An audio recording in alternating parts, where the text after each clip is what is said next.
We checking the sound, making sure everything's good. Shalom, Akim Wa Akwa, Yabashim Ashai Brakatham. Bear with us, Baba Kusha. Take a second.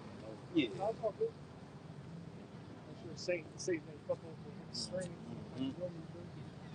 Shalom, shalom.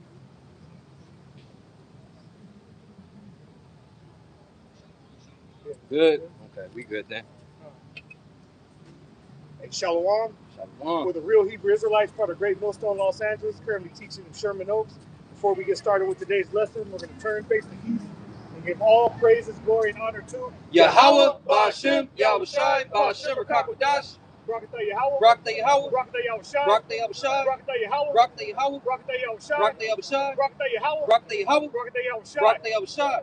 Double honors to the apostles and elders of Great Millstone who grew well through the Spirit. That's right. And peace and salutations to the hopeful elect out there who are fighting and continuing to teach this thing of ours in truth and sincerity. Once again, we're the Real Hebrew Israelites, part of Great Millstone, Los Angeles.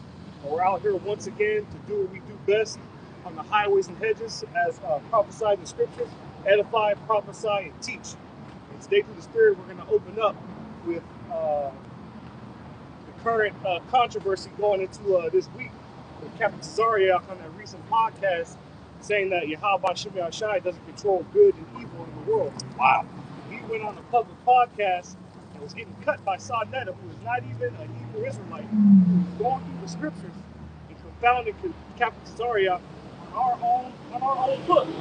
And he openly doesn't believe in the scriptures and believe in the Most High. But even he knew that all things, pursuant to the scriptures and pursuant to prophecy, is ordained by the Spirit and a decision made by Yahweh by Shemi Ashai. So what we're going to do for the Spirit to open up.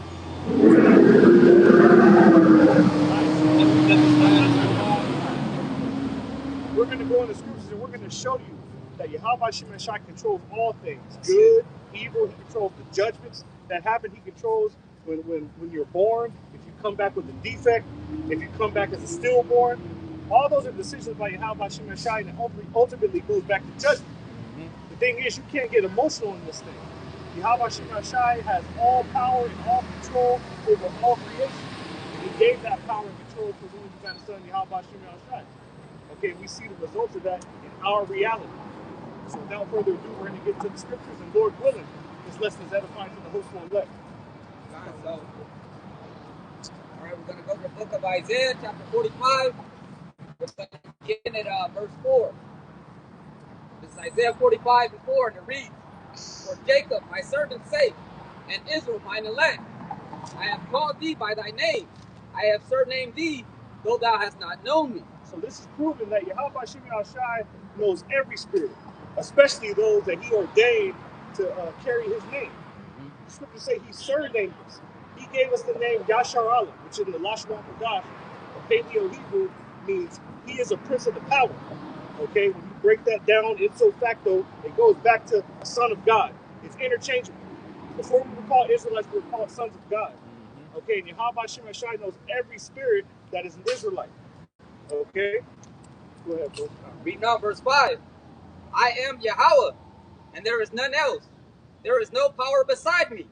I girded thee, thou hast not known me." Though thou hast not Though known. thou hast Yes, not known me. Okay, read that again, bro. It says, "I am Yahweh, and there is none else. There is no power beside me. I girded thee, though thou hast not known me." Verse 6, "That they may know from the rising of the sun and from the west that there is none beside me.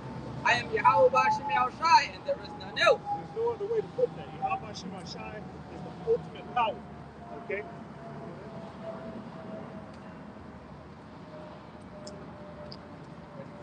Yeah, come on. This is the point in verse 7. Isaiah 45 and 7, it reads, "I form the light and create darkness. I make peace and create evil.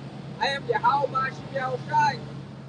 It's like I, Yahweh Shemi Ashai, do all these things. I, Yahweh Shemi Ashai, do all these things. It just specifically said that the Lord creates the Makes peace and create evil. Yeah, so when you look at somebody that may have a defect, and you wonder, like, well, why did this person come down born deformed, or why is he in a wheelchair, or why is he born blind? That was a decision made by Yahweh Shemi Ashai. You in your flesh may look at it as evil, but we understand it as judgment. That's it, bro. Okay? And also, too, there are certain instances where somebody may be born blind or lame, and they are done, and that is done so that Yahweh Shemashai can show his power in their eventual healing. Or the Lord shows his greatness. What the fuck, man? Or the Lord shows his greatness by making that person great. Like Beethoven, you couldn't fucking hear, but made the greatest of music. Fucking Ray Charles, you got Stevie Wonder. Well, that's the greatest blind men that can actually do greater than people that actually have sight, but they're Israelites. Right. That's the main denominator, is that the Lord makes Jake great even with these defects. Yeah, and, or in the Lord's state. Like we have less opportunity to do every goddamn thing, but yet we excel once we jump into it. You brought up Stevie Wonder through the spirit, because Stevie Wonder is the exact person that came up in the topic of debate between Captain Zariak and Son Desert. Okay? Zariak got all emotional, but it's crazy, the spirit was on Sonetta to basically show him that that happened to him because Yahweh Shemashai ordained it. Wow. But the Zariak said, no, the Lord didn't make him blind, the doctors made him blind. But Captain Zariak saying that the Lord Yahweh Shemashai doesn't control Okay. And also, Ray Charles wasn't born blind, so it shows you that on the movie. Right. He was made blind, but then through that, Lord was working on him. Same with this dude Oppenheimer. Yeah. You know, he already was going to school, doing his shit, and then the Lord kept sending him dreams about that new tech that he wanted to bring out. Oh, that's the scientist. Our spirit, that's what I was saying too. Yeah, to show that the Lord controls both. But this is Amos 3. No, that's the spirit, bro, because you know, I had to get the sign for these, bro. It's all the spirit. We all one unit. So brothers gotta go help on the western. All quiet, yeah. That's it. That's the spirit. How the brothers is going into this beautiful topic that the Lord controls everything. Mm-hmm. Who you think is gonna bring this great third woe? And people, I don't want it to happen. But in Joel, it has to happen in order for Israel to be free from captivity. That's right. It has to happen. Then the Lord introduced the first woe to show the greatness and the wiseness of Timon, which is the Germans. And our apostles broke that down. And the elders before them. So we had a right breakdown. So we got the doctrine on point. This is the doctrine of Yahushua. We continue in the apostles' doctrine. You know, and even, hey, your boy Pew was so like, man, I like this guy. He had the prophets in the back and shit when he opened the vaults in the room, right? He had the prophets in the back, but guess what he got? He got a nuclear doctrine. How about So that? he's like, man, let me get on their team and get my own doctrine going. A nuclear doctrine. But yet, that's in the scripture. There is a nuclear doctrine. You leave it to somebody like Captain Zariak, they'll say, the Lord never ordained World War III. That's because men down here are fighting. No, It's just man, like, that's in the scripture. this nigga is talking like a fucking down south black woman. My mother be saying, oh, but man, what man? You can't fucking just say all mankind. What man? You don't ever want to name this clown. You know? The so-called white man. The self-proclaimed. I like that. Self-proclaimed. It's because I'm here to tell you, we're white. White power. What does white mean? And there ain't no person on the earth that color. That man's shirt right there. That's right. See, we're white. We're the white people. They put black on us to distinguish us from them and to give Esau that was low level, that's not bankers or a Rothschild family line, to make them give us on the level. So he created white, put it on the lower level Edomites so they can feel like they appreciate it. You want the black man has a negative connotation when you go And who's the main one for us? We black, they're black people, black this. It's a fucking black woman. You don't really see a lot of Jake men say black woman. I'm just a brother, man. You know? Or I'm an Afro, whatever. The main one saying black this and black people is a fucking so-called black woman, man. That likes that wicked ass shit. She's a demon. But it's because this society has made it so. Oh, the majority of the graduates is fucking the black woman. Yeah, a lot of them graduate, but a lot of them don't go into the fields that they fucking go study for. I know. I was there. Okay? Now the main demographic of women that get into the fields they actually study for is the goddamn Moabite woman. The Chinese woman. But the reason is because her father is on her ass from birth, and she come to the States. He said, I'm sending this money from China to put you through school so you can bring your ass back and bring us that money here. Go ahead, This is Amos chapter 3, beginning at verse 6. It says, shall a trumpet be blown in the city, and the people not be afraid? The trumpet is being blown. People didn't think a second world war was going to break out, but 20 years from the day that it was signed, the Treaty of Versailles, 20 years approximately later, World War II was declared after World War I ended. But that's the trumpet. Now we sounding the trumpet for the Third World War. You people still can't see it. Iran, why the fuck did America attack Iran? Well, really, it was a joint coalition. Who really attacked them? Those damn small hats over there. Yep. But if you know the prophecy, you understand, oh, smallest of the flock going to draw them out. If we can get that prophecy about the shot, brother can grab that. It says, shall there be evil in the city, and the Lord, Yahweh Ba'ashem Yahushai, had not done everything in history, from the most bloodiest battles, wars, captivities, slavery, migration, movements, natural disasters, was all prophesied in the scriptures.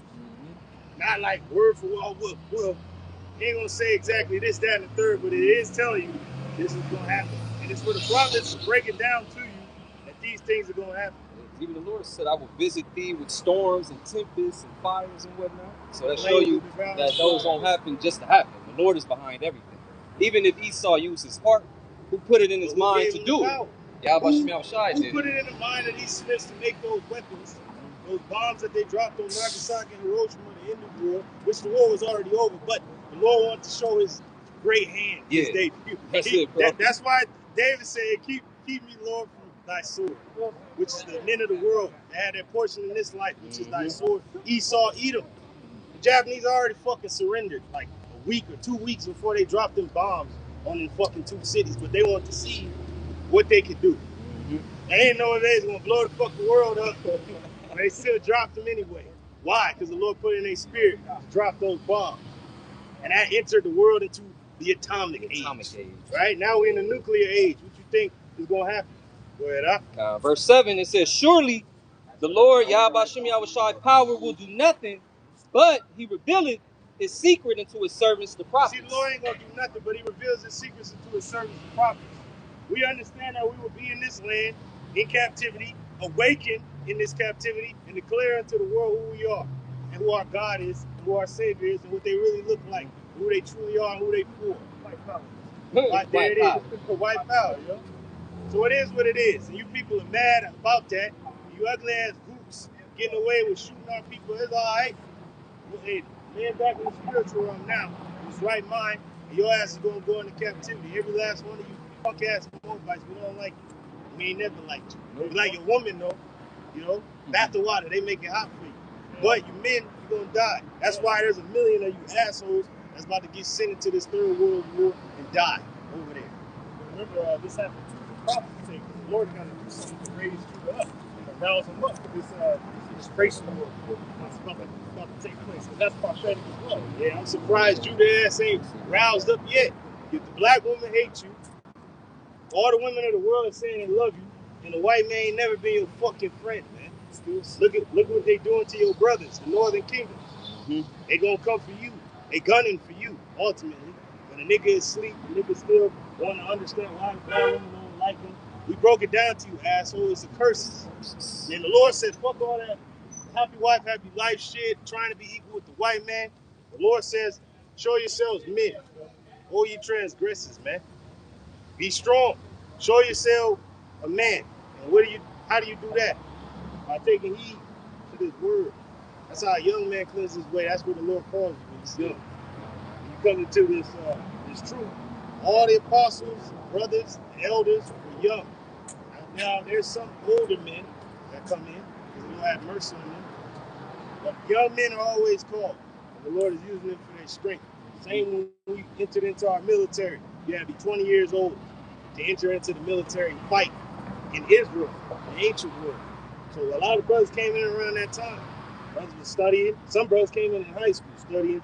Boom, they hit 20, came into the camp. Or they came into the camp a little before, but didn't really become a speaker or a mighty man in the word until they hit their 20s.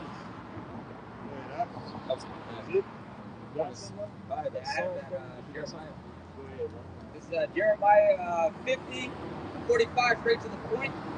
It says, "Therefore hear ye the counsel of the Lord Yahweh Hashem Yahushai, that he hath taken against Babylon, and his purpose, that he hath purpose against the land of the Chaldeans." Now read it again. We're going to break this down. Now, the ancient world, ancient Babylon, the Chaldeans were the sorcerers behind the kings and everybody that sat on the throne. And they would push out to the people, the populace, what they want you to know. Either the gods, the religion, all of that. The modern day Chaldeans are who? Your bankers. You don't know about them. You don't even know who the fuck they are. They're philanthropists and shit like that. But their real name, Rothschild. Rothschild, which is German, and then going further back to Bauer. Before they came into power, going into peasants, because they were under the real royal crown, which was Israel, Jacob, Judah, Benjamin, Levi, ruling Europe. All right, they call it the blue blood. What does that mean? Because before the blood hits the air, it's blue. Then it goes red. But it goes to show you, they know that the ruling classes are not them. Hence, they had to take down these royal classes. Hence, the Renaissance. It was the rebirth of what? The Roman Empire, the Roman way of life, the Roman Pax Romana, the peace of Rome, which was prophecy. And if you can get it real quick, Isaiah 10. It started around like 5. So this is Jeremiah 50:45 again from the top. It reads, "Therefore hear ye the counsel of the Lord Yahweh Hashem Yahushai, that he hath taken against Babylon." Now the Lord has taken he's setting a trap for new Babylon. This ain't ancient Babylon with Nebuchadnezzar. It's a new Babylon. America. Babylon the Great. He had purposed it to fall. But how is it going to fall? The Lord is setting it up to go into a great war, setting up a financial system to change the course of monetary spending. He says, "And his purposes that he has purposed against the land of the Chaldeans." How has the Lord purposed it? By the prophets coming out, telling you the fate of this place by the hand of the Almighty. And it happened right when they tried to go up into space. That's when the Lord set up his men to say, nope, once you go up, you got to come down. But who baited you out into space? Russia. Just as the scripture stated, all right, the northern country, all right, which is Russia. It said from there, the Medes is going to send weapons to destroy the whole land. God, it says, "Surely the least of the flock shall draw them out." Now there's another clue. So the least of the flock is going to draw who out? Babylon out. America out. Who's drawing them out? Who is in the back pocket of this government? Who creates all these wars? Who starts these wars? Who are financed off these wars? Small hats, whom you people ignorantly think is Israel. No, they're the state of Israel. It's a goddamn corporation that was set up over there after the Second World War to be a footing in that region. So they got power in that region. Because every major power that came before it, empires went there to die in that particular region of the world. The Middle East or Western Asia. Every empire that came before it went there and died as an empire. They failed right there. So same for Babylon the Great. But they have a footing there. Not complete control of that region, but there's a footing there. And the last place to fall was who? Iran. Persia. But you ain't going to be able to defeat them according to biblical prophecy. They're backed by the Medes, which the ancient Medes are the Japhetic peoples of those lands, but they fled out during those wars. Who took their place? Esau, Edom. And then centuries later, Edomites are in those lands now. And how did they really get up in there? The modern day Medes that's up in there now that are Edomites, how did they really get up in there? Really through the Bolshevik Revolution, right after World War I. They had to kill the Tsar, which was the last line of the monarchs. And they got in there with a goddamn democracy, a republic, Soviet Union. All right, and now you got the Edomites over here, same as the Edomites over here. It's just different factions, and they're gonna fight each other. Same nation, same nation of people, just in different parts of the world. Just like Israel. Say the Edomites. It pretty much everybody knew that World War I was a family feud. Right. Second cousins, brothers, uncles, and shit. Yeah. You know, brothers. That's all it is. When they think about it, it's the same people, man. Just like we got different tribes, they got different tribes. Yeah, the Dukes. Yeah. Dukes of Edom. And when you got the Archduke Ferdinand that got assassinated to start off the First World War. There it is. Your family time. Family feud. Go ahead, up. Reading on, it says, surely he shall make their habitation desolate with them. That was it. And that's going into them creating those weapons, going into teaming the Germans that created those weapons to destroy the whole land. Now you got to go into teaming even before World War II with the atomic weaponry. They already had advancements. It was in 1900 that this dude Hindenburg created that the blimp and shit, the Zeppelin, right? The Zeppelin, right? And they used that as a reconnaissance.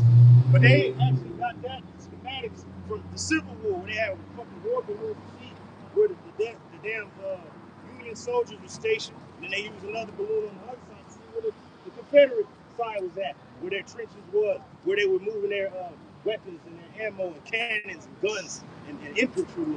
So they already had that technology back during the Civil War.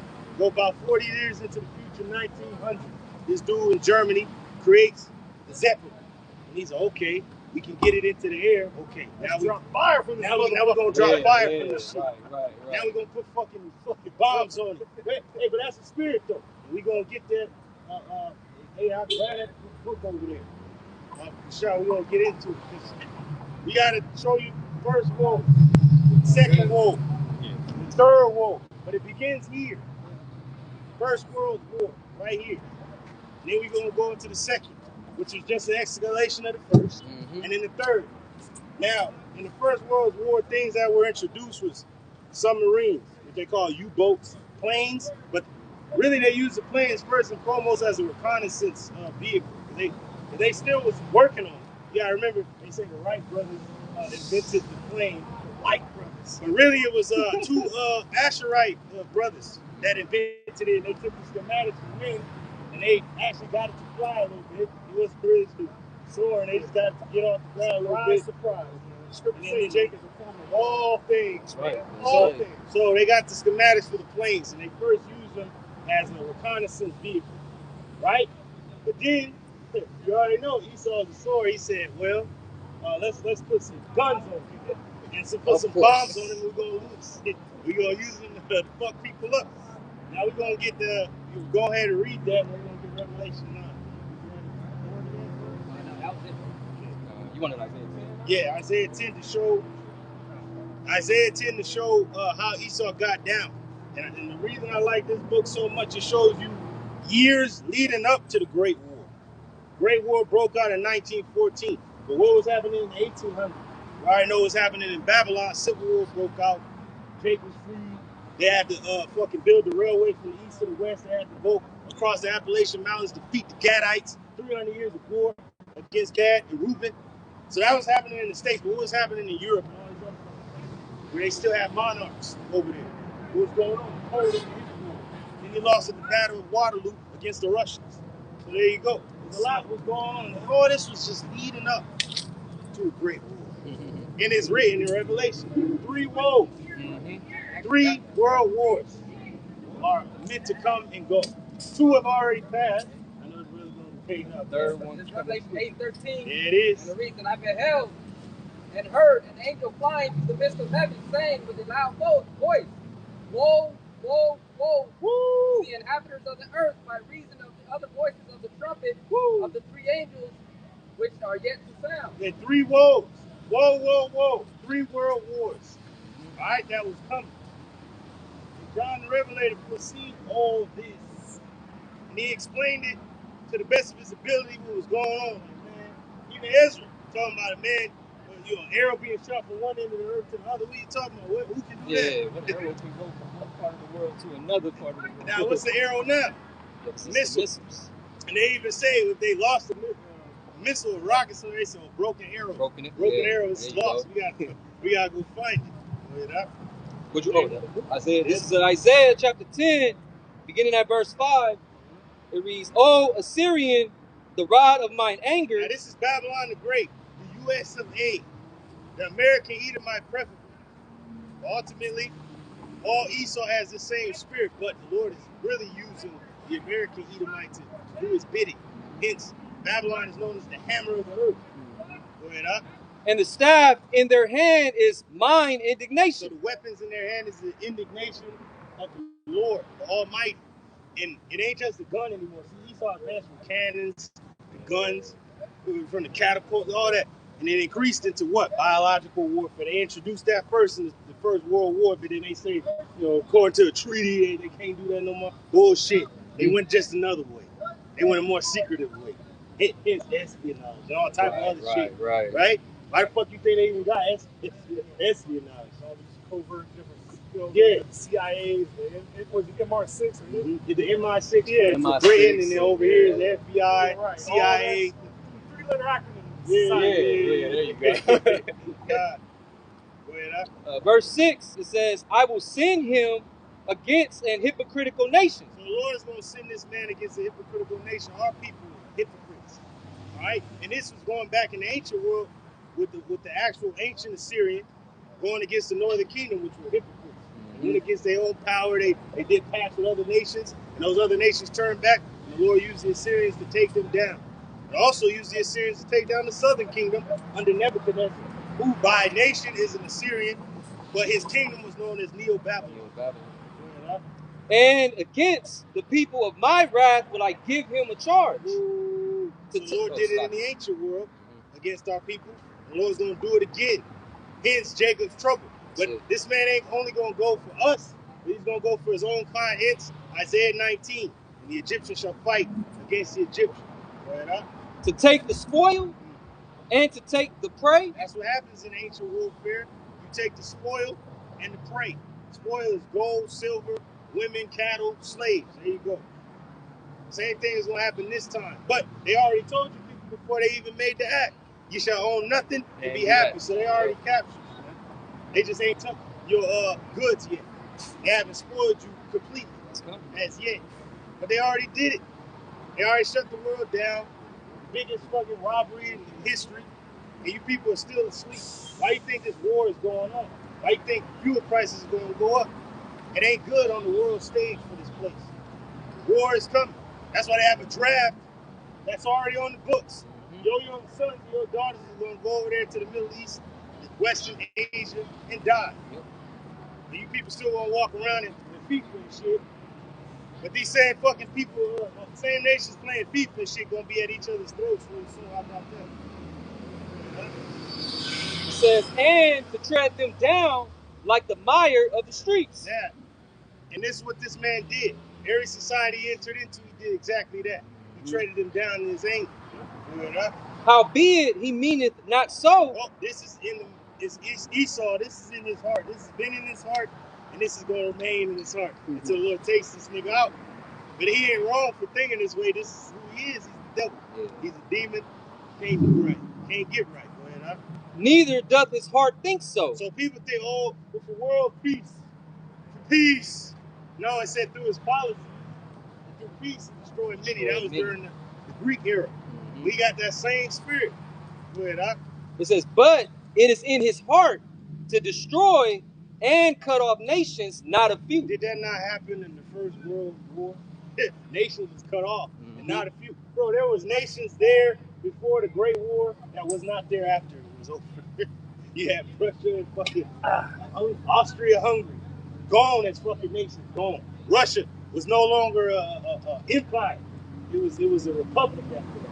Germany was cut down. The military was thrown out. Okay? And other factions, the Ottoman Empire was gone. Western Asia was, cut up into different factions again. Africa was cut up into those different colonial factions. America was different after it was over. When they came back, it was red summer. Yeah. Right? So nothing changed. Only the face of the landscape changed.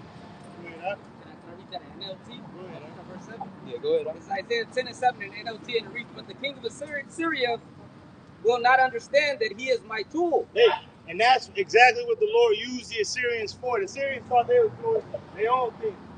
How they conquered from east to west. And the last place to withstand them was Israel. And that's what that demon Sennacherib told Hezekiah. He said all the other nations and their gods were not able to saved him, how much more your God is able to save you? And that's when he had his army besieging Jerusalem.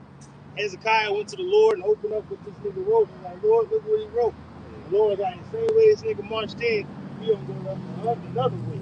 And ain't not one arrow gonna be shot against this city or against these walls. Because he's gonna go back the way he came. What happened? Lord sent one angel down there in the camp. 185,000 of them dead to the last man. Nigga woke up, army dead. Gone. Nigga fled back into his own land, was worshiping before his idols, and the Lord had his own sons put his ass to death. How about that? Beautiful. Isn't that a beautiful thing? And the Lord is telling this demon right here, he doesn't know that I'm using it. That's my tool. Same as America. America think they big, bad, and untouchable, but the Lord is using you. You're a golden cup in the Lord's hand to make all the nations drunken, and you're a hammer to break in pieces the nations that the Lord sent you against. And that's further proof that everything is under Yahweh Shemashai's control. That's it. That's it. Everything. Even us going down. Jake was fighting. Jake had rebellion after rebellion, wars, but the Lord kept quelling those rebellions. Like, no, you gotta go down. This man has to reign. This man has to rule. That lets you know that there's a higher power at work. He was left on even footing. Jake would have been over to the east side. We've always been stronger than him. We've always looked like we were about to get the upper hand, but something happened and took place that Jake couldn't get over that hump. Going even back to the Roman era. Even before the Roman Republic turned into an empire at the death of this dude Julius Caesar in 44 BC, 44 years before Yahushua was born into the world, right? What happened before that? About 72 to 73 BC, what was going on? Spartacus. The rebellion of Spartacus and the gladiators going up against the Roman Republic. And put them in a scare, man. And they almost took down Rome. But why did they fall? Why did that rebellion fail? Because the fourth beast had to reign. According to prophecy, Daniel, right? Then what happened? Hannibal. The three Punic wars against the Roman Republic against Hannibal. Carthage, right? The Carthaginians. Three major wars. The first two wars, Hannibal won. The third one he lost. Why? Because the second Punic war, it was a naval battle. And the Romans didn't have no navy at this time. They was just using Greek fire and shit like that. But Hannibal was still fucking them up with ramming them, fucking using the Greek fire on their ass. Yeah, that's weird you brought that up because Hollywood just declined another attempt to make the Hannibal movie. Because at first they were going to use Vin Diesel to play Hannibal. But then they turned it down. They didn't want him represented as a so-called African American. That's what he is. Of course. Right. So then Antoine Fuqua, you know, the famous Jake director, he picked up the script and he hired Denzel to play Hannibal. Hollywood still turned it down. Yeah, just Hollywood, man. So-called African American. But that's what he was, though. Exactly. They don't want that portrayal on the street. That's why there's so much controversy over this Odyssey that's coming out. Because it's not accurately racially cast or whatever, but it is.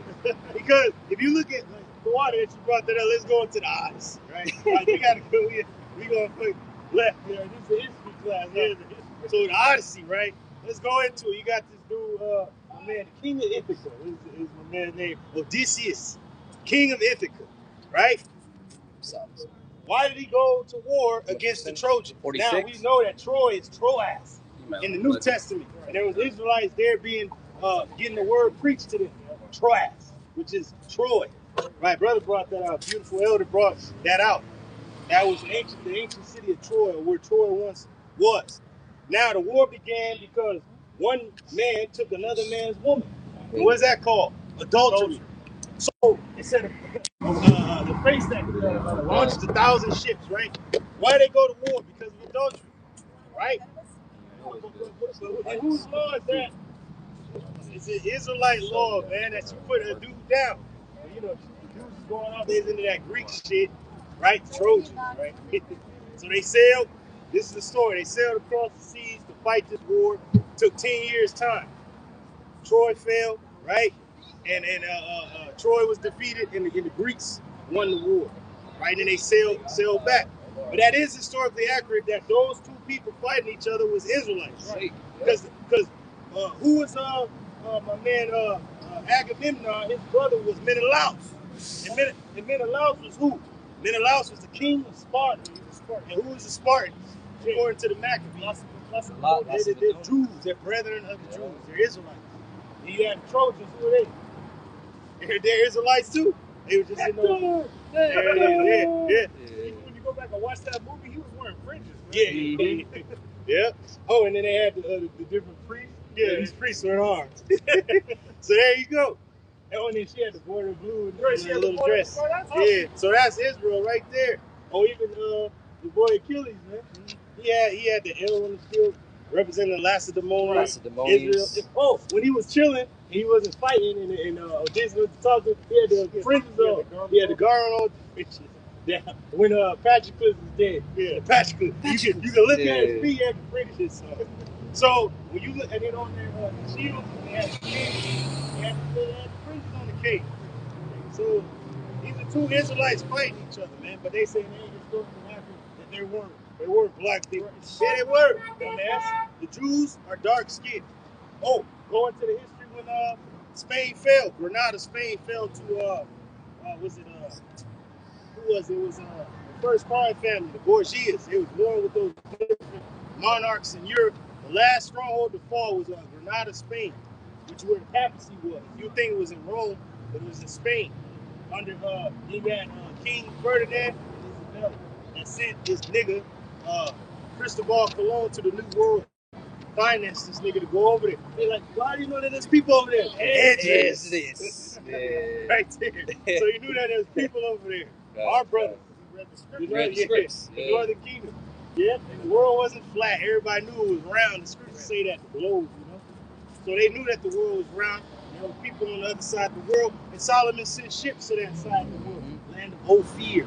He even documented how long it took to get there. Right? Which was accurate. A year and a half. A year and a half back. Now, when you look at Spain, at the time, when they took down Granada, the last stronghold of the Moors, they held it for about 700, 800 years. All right? They took it down finally, and that kind of like changed the face of Europe. The only places that were untouched at the time was France and the UK. And at the time, the UK was ruled by your boy, King Henry VIII, right? And he told all his brethren that was in Spain that lost the wars that a lot of them fled down to Western Africa. This is history you don't know. A lot of them fled down to Western Africa to those kingdoms. The kingdom of Ghana, the kingdom of, I believe the kingdom of Mali. Those different kingdoms on the western coast of Africa. A lot of our people, after the fall of Spain, fled to Western Africa. And a lot of them fled to the UK and dwelt among the boy King Henry VIII of England. Right? And he was married to, what was her name, man? She was oh, look it up. Who he was married to before he got with Boleyn. King Henry VIII is his wife before Boleyn's sister. And he had his daughter with the first sister, Anne Boleyn, which was Queen Elizabeth. It ain't no queens, all right? That was his daughter.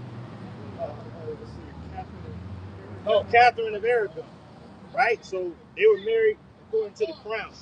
But then she broke off with him. He got with Anne Boleyn, and that's when they started the Church of England. Huh? There's a lot of going on around this time. And around the same time, Jake was falling. Anne Boleyn, he had his daughter, who you know as the Virgin Queen, right? Elizabeth I. Had no children.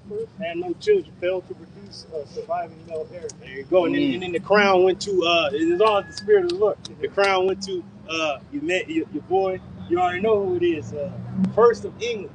Who was King James, the 6th of Scotland, the first over a United Kingdom, UK. King James? Yeah, go to King James. That's where the crown transferred to him, right?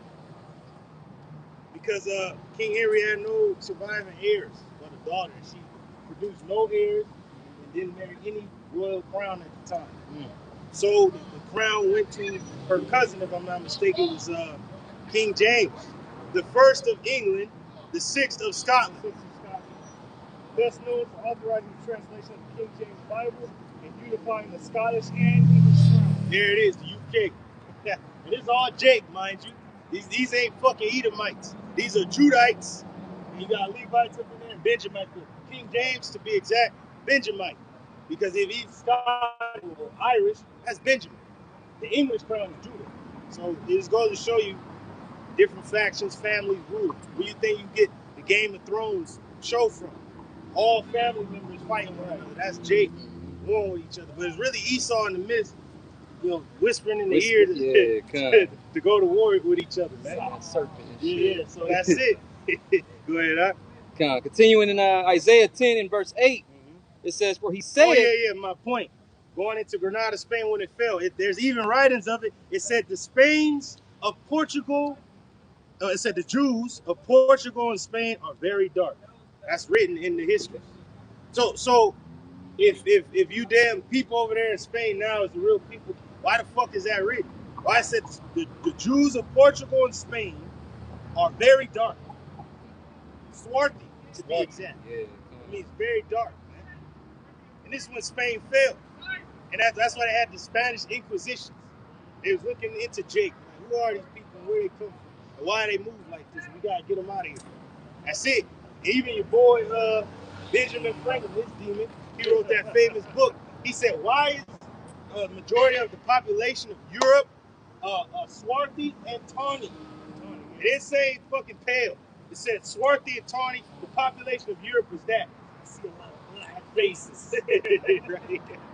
And this is before Young Washington, right? We got a movie come out with this guy. But that's what Europe was. The whole population of Europe was swarthy and tawny. And it said that the people of the New World are also tawny and swarthy. Who's that? Gadites, Issachar. That's our brothers. Yeah. So come on. All fits together. I see the black faces. Verse 8 in Isaiah 10, it says, for he said, are not my princes altogether kings? Woo. Is not Calno as Carchemish? Yeah. Is not Hamath as Arpad? And that's beautiful. At the top of the ledger of this chapter, it says, woe upon tyrants. So that's what we're being ruled under, are tyrants. That's why 2 woes have already happened, because of tyrants. And the third world war is going to happen because of the same thing, tyrants, a tyrannical rule. And what did this dude Washington say to all you idiots that love America and shit like that?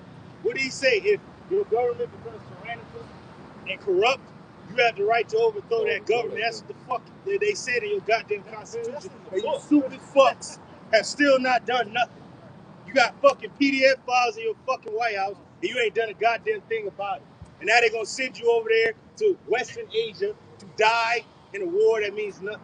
These are the so-called leaders of the nation, man. That's grounds for a revolt right there. These people are still just docile. Yeah, and just still stupid, and it's FIFA, and they cool with that. But yet, the same people in the World Cup right now is going to be at each other's throats with guns and bombs and drones and shit real soon.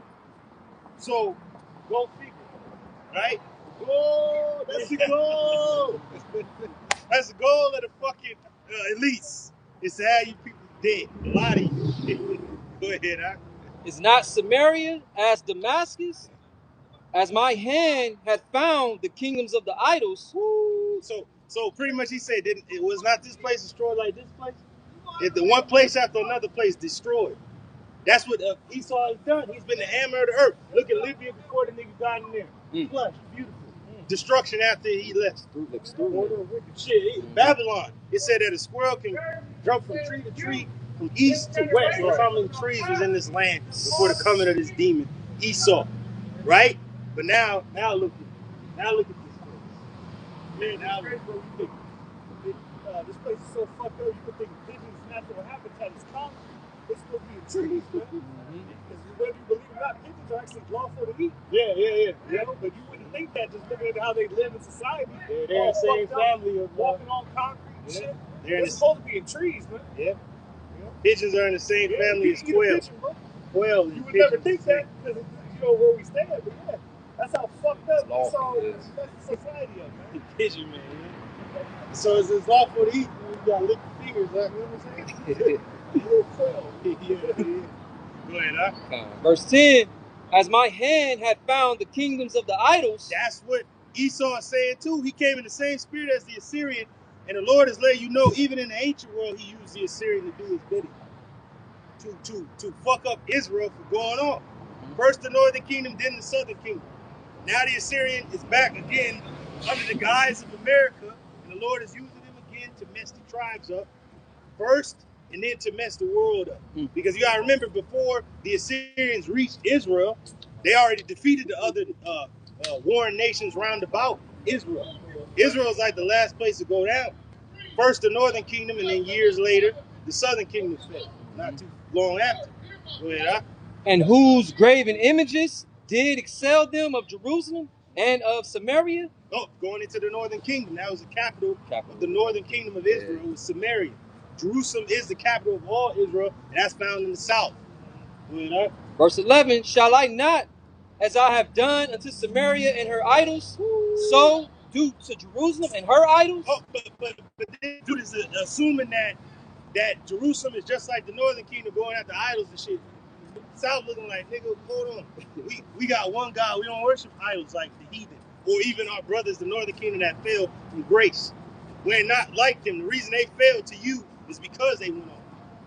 But it is going to show you that the southern kingdom didn't fall to the Assyrians because the Lord was with them. Go ahead, huh? It says, wherefore it shall come to pass that when the Lord hath performed his whole work upon Mount Zion and on Jerusalem, I will punish the fruit of the stout heart of the king of Assyria. So after the Lord uses you to do what you need to do, then he's going to destroy your ass, man. And he did it with Egypt. He raised up Pharaoh, brought his ass down to exalt his name in the earth. Lord did it with the Babylonians, the Assyrians, as we're reading here. He did it with the Persians and the Medes. He used them to actually finance us to go back and rebuild our temple and the walls round about Jerusalem. And go figure, bro, while we were building the walls and the temple, we had to fight. We had to fight. But yeah, we were financed by the king. It just goes to show you, one hand building, the other hand holding a weapon. Yeah, boy, that's what we doing right now. The punk ass vocab. Yeah, we building this nigga won with us at the same time. Yeah, go ahead, It says, oh yeah, we got a war with these niggas. We're trying to build and lead the nation the right way. They trying to take us 10 steps back. Yeah, niggas be fighting you and the enemy. I'll just sit your ass down. Hey, House of David. That's the House of David. David had to fight the enemy, and he had to fight against Saul. And Israel. Yeah, then he gonna say the Lord ain't got power over all. Well, then what happened to King Saul then? I guess Saul was just doing his own thing. Lord didn't bug him out. Lord bugged this man out. He gave him his spirit, then he took it from him, and he was through. Sent the evil spirit. Yeah, you feel bad for the man because he was looking every way. He's looking for the prophets, they wasn't talking to him. He's going to the oracles, they wasn't talking to him. The seers didn't want to fuck with him. Samuel was dead. He was all fucked up. So he had to go. The only way he knew is I gotta go the left hand way. And it will lead me to what I want, but it led his ass to his death. Oh, but he got the answer. He got the answer. Told his ass, like, hey man, through. You and your son gonna be with me this time tomorrow. Damn. Yeah, Jonathan, damn. Yeah, hey, but that's a beautiful thing that Jonathan made that pact with David. So, in retrospect, in essence, Jonathan is of the house of David. You can look at it like that. So that's why we always give an open door to these other groups. Like, hey, I may be able to elect. Hey, lest you repent, then you gonna die. And we got to say, fuck GMS. Bombs. Hey, I didn't forget. Look up lest. Look up that word lest. I think me and Issachar brought it out. And it's really pretty much saying, like, if you go this way, it's all bad. Go ahead, huh? It says, I will punish the fruit of the stout heart of the king of Assyria. Who's the king of Assyria now? In our modern times. Your boy DJ T, man.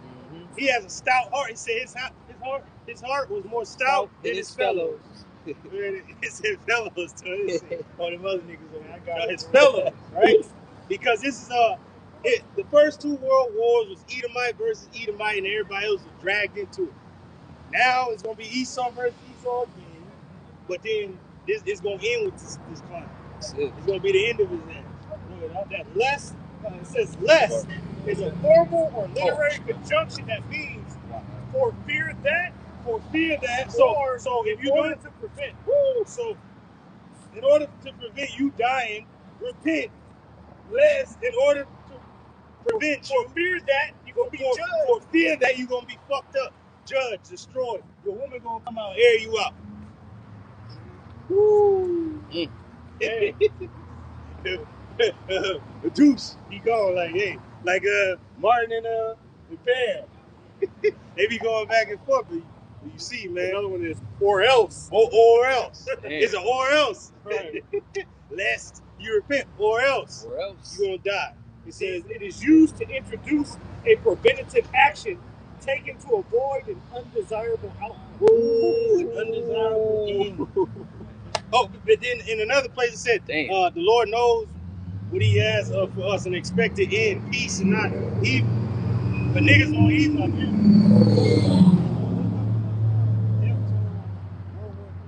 On the chat. Oh, okay, yeah. Approximate death toll. If it was to eventually break out, it would be the death toll. Not even the nukes. We already know that's okay. It's just one more.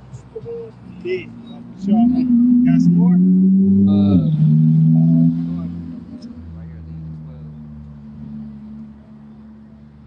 There it is.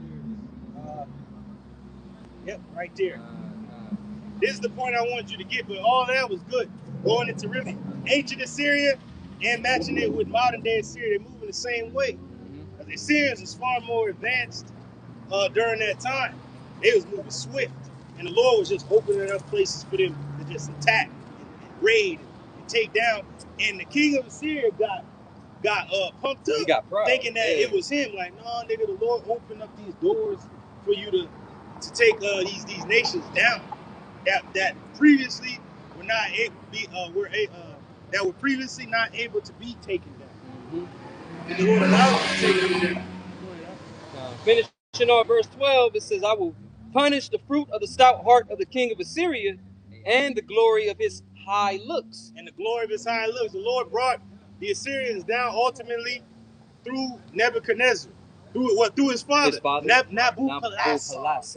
All right, it was a coalition of nations. I believe the Medes was with him. Yeah, I know, Midian. And it was the Persians too.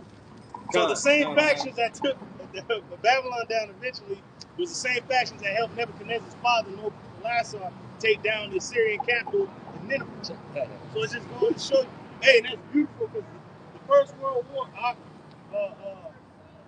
Austria-Hungary declares war on Russia, and then Russia declares war on Germany and Austria-Hungary, and then who declares war on them? UK and France jump in. But yet, bro, the next World War breaks out. Germany invades Poland. They declare war on Russia off top, and then Russia becomes the enemy after the end of World War II against the U.S. But yet they were allies in the first two. Yeah. So it just goes to show you the same thing happened in the history that Nabopolassar, which was Nebuchadnezzar's father, took down Nineveh, a coalition of nations, and then Cyrus the Great, by Darius the Mede, years later, took down Babylon. The same coalition of nations years previous to help them take down Nineveh, took them down years later. So it just goes to show you they switch sides on it. Go ahead, huh? Verse 13, it says, for he said, by the strength of my hand I have done it. That's what Esau said after he took down all the nations after the colonial era, right? He said, I done it. Me. Right? But nah, it was the Lord that made you to do it, just like he did for the Assyrians of old. He said it was me that made you move across the land like that swiftly. That's it. I got that estimate. Go ahead, out. So I asked. Don't even bring it out yet. We haven't even got that far. Go ahead, out. It says, and by my wisdom. Oh, by the wisdom of the Lord. See, the Lord knows everything, man. And he even helped Alexander. Alexander was told by the priest, hey, man, you right there. Then they say he was a Hebrew that said his feet didn't touch the ground, which means the spirit of the Lord was with him, man. He was flowing. He conquered the known world in 12 years. Whoa. The Lord, the Lord was with him. It's like the Lord was with the Assyrians, man. To do their thing. Go ahead, huh?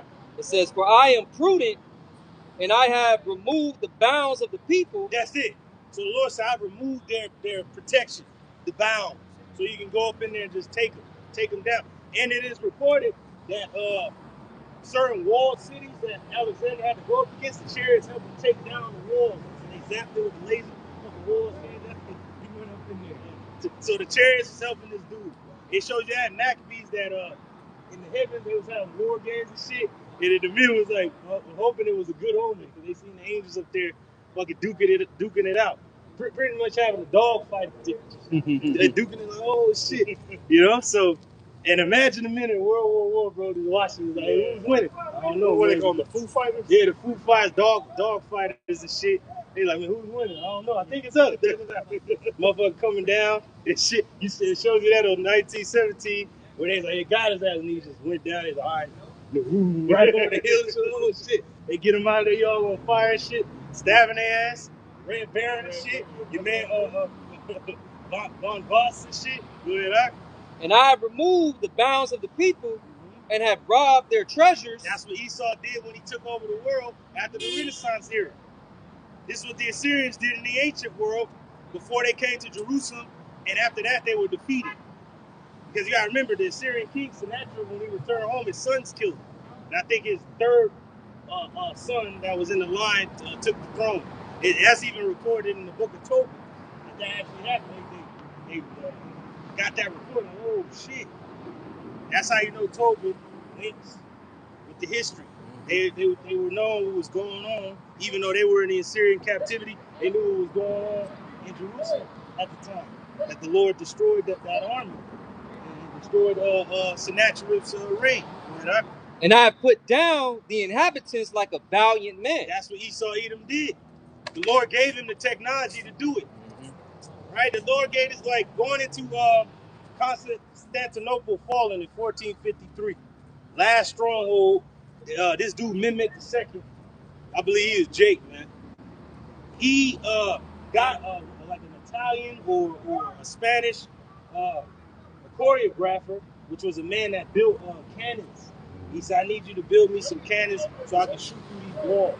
Because he's like, the old way of warfare, we got to build a fucking siege tower and go up against it. He says it's going to take too much time. I need you to build some cannons and break through these walls so we can just get up in there. The man constructed the first cannon. And then that put an end to pretty much castles and walls. Because if you got a cannon to break through the walls, what's the point of men defending the shit? It's going to get blown to nothing. Then going on down the line, they advanced to the time of Napoleon with them cannons. Then the Civil War, the cannons was even more advanced. Going all the way down to the First World War, they had fucking mortar guns and fire with their cannons and shit. Knowledge continue to increase. Right. But who had this technology? Esau. Esau got the schematics from us, and he made it for us, as he always does, right? Because we helped this nigga get out into outer space. Bro, what's this nigga make? He made a drone and shit. Yeah. Made the dude. See, we got the nigga out there. He got out there. Right? What the nigga do? He's like, let me go and come back down with a dude, man. It's a direct let me show you how to do what it do, man. so he did it. Mountain Dew and shit. Go ahead, huh? Verse 14. And my hand. Hey, we're going back to Cain. Cain killed Abel because he's a demon. And then his son that he had after him was known as what? Traveling west. Oh, and then you got to go into what the brother in the UK brings out, that these men were already into metallurgy back then in the ancient world. That means iron ore. We do that. We do, and forging. And they were forging weapons, right? Traveling. And then you got to remember, the world was just one landmass. And it was just marching and just fucking people up. Imagine that. So they was already into metallurgy, creating weapons for war. So let's just jump into the future. Esau's doing the same thing in modern times. That's how you know that's him. He's Cain. We're Abel. But then Abel came back from Seth. The righteous line continued. You know, son, continue. Wu-Tang. It says, verse 14, and my hand hath found as a nest the riches of the people. Woo! So this man found the riches of all the nations of the people, right? That's why he took over Africa and those different lands, European colonies and all that. He took down the monarchy, went into those castles, and he has the riches of the people. Then he came to the New World and got what? Gold and silver. That's what he came over here for. Then he got the peoples also. And that's why the Lord said, you're taking out my goodly and precious things. That's in Joel. Yep. The Lord had to remind this nigga, like, hold on, nigga. You went into my temple and took my precious and holy things, my people. I ain't talking about the gold and shit. Fuck that. Go ahead, hold on to that. Yeah. Keep it warm for me. But you took my people, which is as gold and silver and precious things. And they hit Right. Done fucked up, right? Yeah, even Hitler said that. He took the Lord's precious jewels. Oh, yeah, he said it. Yeah, he said it. Yeah. He said it, man. He did it. He said it. He said it. Yeah, go ahead. It says, and as one gathered eggs that are left, have I gathered all the earth? That's how Esau did it. He did it with the colonial era. How do you think Germany and France and all these different foreign factions, empires at the time, got those different lands in Africa? They went far east. You had the Boxers' Rebellion and all that over there in China, the Opium Wars and all of that. All of this is leading down to the Great War, World War I. Then it escalated 20 years later, World War II, and then now World War III. But hey, really, World War III could have broke out right after that. Why do you think it says it coming quickly? Because right after World War II, literally after they dropped the fucking bombs on these niggas, man. On the chief suit, dropped the bombs on them, right? I'm not saying she was a bomb. Oh yeah, all right. So dropped the bombs on them, right? Right after that, what did America and Russia do? Took the scientists from Germany, and they started fucking conducting a nuclear building, the atomic age. Brothers that haven't seen the Oppenheimer must watch. Must watch. That perfectly shows you exactly and then Operation Paperclip. Yeah. That's the operation that they used to get those German scientists that actually created the first jets. You see that on the movie Red Tails. That actually Jake, when they saying that our people couldn't fly planes and shit, Jake was flying planes in the First World War, but they classified them as white and shit like that. And you gotta remember the war was in Europe. Remember this. Remember the war was in Europe, and there was no segregation in Europe. There was segregation in the States, where they divided Jake battalions from the Edomites. But over there in Europe, was no segregation. Northern Kingdom was flying those planes. They classified them as white and shit. And while at the very same time, Issachar was having a revolution with your boy Zapata and Pancho Villa in Mexico. Because even the Germans wrote to the president of Mexico at the time to enter into the World War and invade Babylon. But they was fighting their own revolution. They was like, man, we ain't got time for that. Because it started, 1910 to 1919. That was a revolution in Mexico. Right? That's history for you. All right? And we got the same calendar in 1914. And what happened in Mexico in March? The cartel nigga got killed. Yeah. So it's almost like the same story happening again, but just in a different time. It's June. Next month is 250 years. Ooh. What the fuck about that? Oh, and the fuel is cool. Yeah, fuel is cool. And the price is gonna go up, and the fertilizer's done. They just officially closed the Strait of Hormuz. Oh damn. Everybody through. No, Nicole Simpson can't rap, and I got my doubts too. Go ahead. It says, finishing off verse 14, and there was none that moved the wing or opened the mouth or peeped. Hey, now when Esau had rule, especially in the colonial era, nobody was saying nothing about the white man. They went to Hindu Kush. They went to India. They put their ass under the yoke. They already defeated the tribes over here. So didn't nobody move against Esau Edom when he was in his power? The British Navy was untouchable and shit, man. Come on now. Nobody could touch this man. That's why you had the Boxers' Rebellion in China. They went over there to show them gooks a thing or two, man. You know, give them the 1-2. And up, bro. You know? Oh, and then through the spirit of Barack, the elder Barack was bringing out that a lot of Jakes is over there, mainly in southern China. Yeah. Right? And that's where, Bruce Lee and family cover as Jake. So Jake did the Wing Chun and all that. We started all that good stuff. Right? And Jake was boxing over here in the New World, too. You got that show, I think it was Benjamin with his boxing, 1,000 Blows. Yeah. 1,000 Blows, and then you had my man Jack Johnson fucking up the white boys here in the States. Then he going over there in Europe, he walking around with the ladies with the fur coats. The chilling. That's the script right there, but Rock was talking about cinnamon. In South China. South China. Israelites have. So So all these wars, you got the Opium Wars, and you gotta remember the Opium Wars was in the late 1800s, right? And because they blew up a ship in the Chinese harbor, I believe it was in Hong Kong, and the emperor at the time of China pretty much closed his borders to all Western trade for like the next 300 years. So he was like, nah, I'm gonna close this border for like the next half a century before we open it up again. That was the last time really the British got up in there, so they had to kind of sneak their way up in there. But that's why Hong Kong is like a hub for Western trade, but the rest of China was closed off to the Western world for a long time, bro. Maybe even up into the First World War, then the Second, because British colonies was over there still. Go ahead, Verse 15, it says, shall the axe boast itself against him that heweth therewith? Now this is Esau, he boasts like, man, I did this, that, and the third, man, shit. I landed on the moon, what? But now you didn't do nothing, bro. Yahweh Shemashah, our power, the God of Israel, he gave you the power to do all this, to show his power through you, so you can get the world. Hey, he said it in Revelation that he should deceive the nation. He was loose for a small season. Small season, yep. Go ahead, It says, or shall the saw magnify itself against him that shaketh it? Yeah, so well, how is the instrument of boasting when you can't do nothing without the actual person wielding you? Right. So there you go. See, that's what Esau is doing even now. God is dead, and then the Savior is fake news. That's what this clown is saying.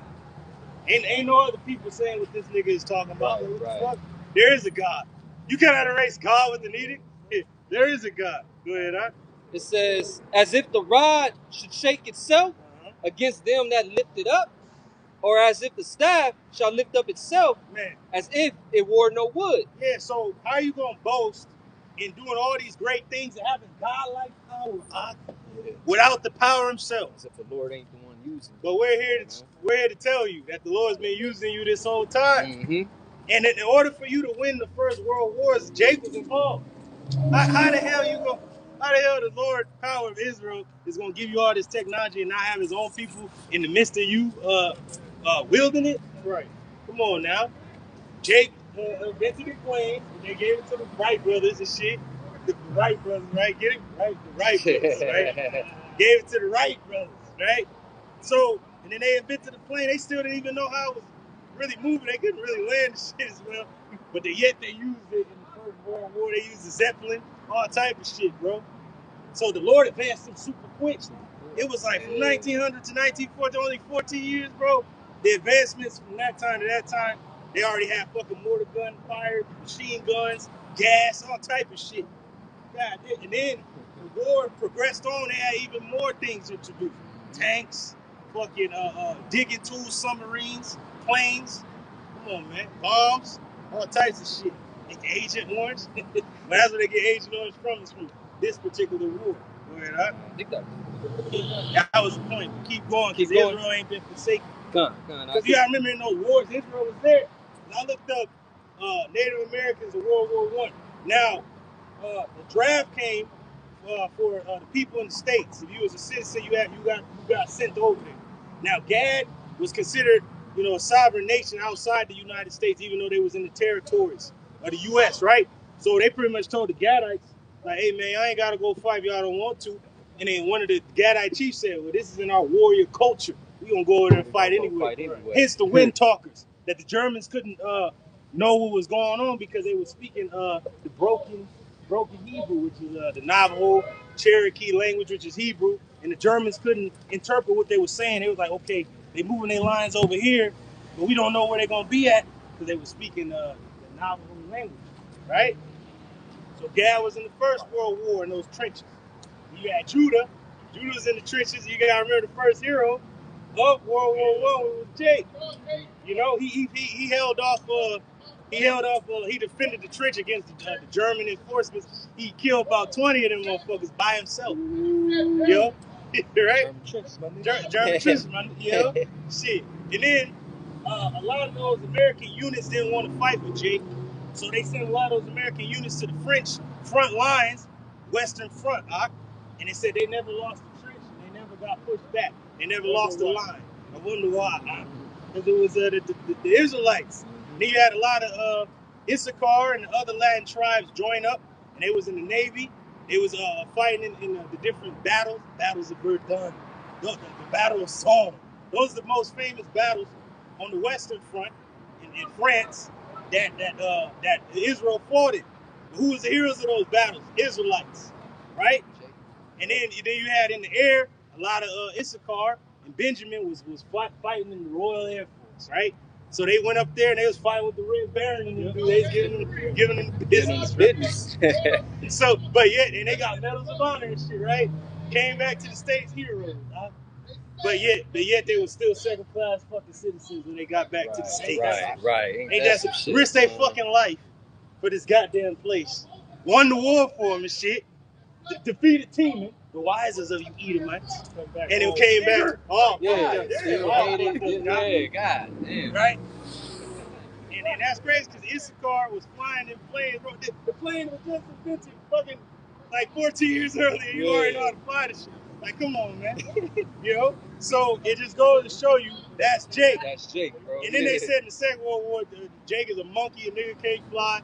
And yet, the Red Tails was the main ones defending those bombers going over there, bombing the heart of Germany, which is Berlin. And it's because of the Red Tails that they won the war. Then you had the tank battalions that Jake won. Then you had Issachar and Gad fighting in the Pacific against crazy ass airmen. They was giving them the business over there. Went top this again to fuck up the Japanese from encrypting the codes and shit. So it just goes to show you Jake won the First World War and the Second. So you goddamn devils. And we was hated and segregated in different units and shit like that. To this day. Hey, we gonna bring that out. No account of their labors. We gonna bring that out. No account of our labors. And yeah, we going to the music and what we brought forth in culture. But how much more the wars that we fought for you goddamn demons, man. And y'all gonna come tell us like, who the fuck y'all? Well, fuck you. In this Third World War, you're on your own, man. You got it.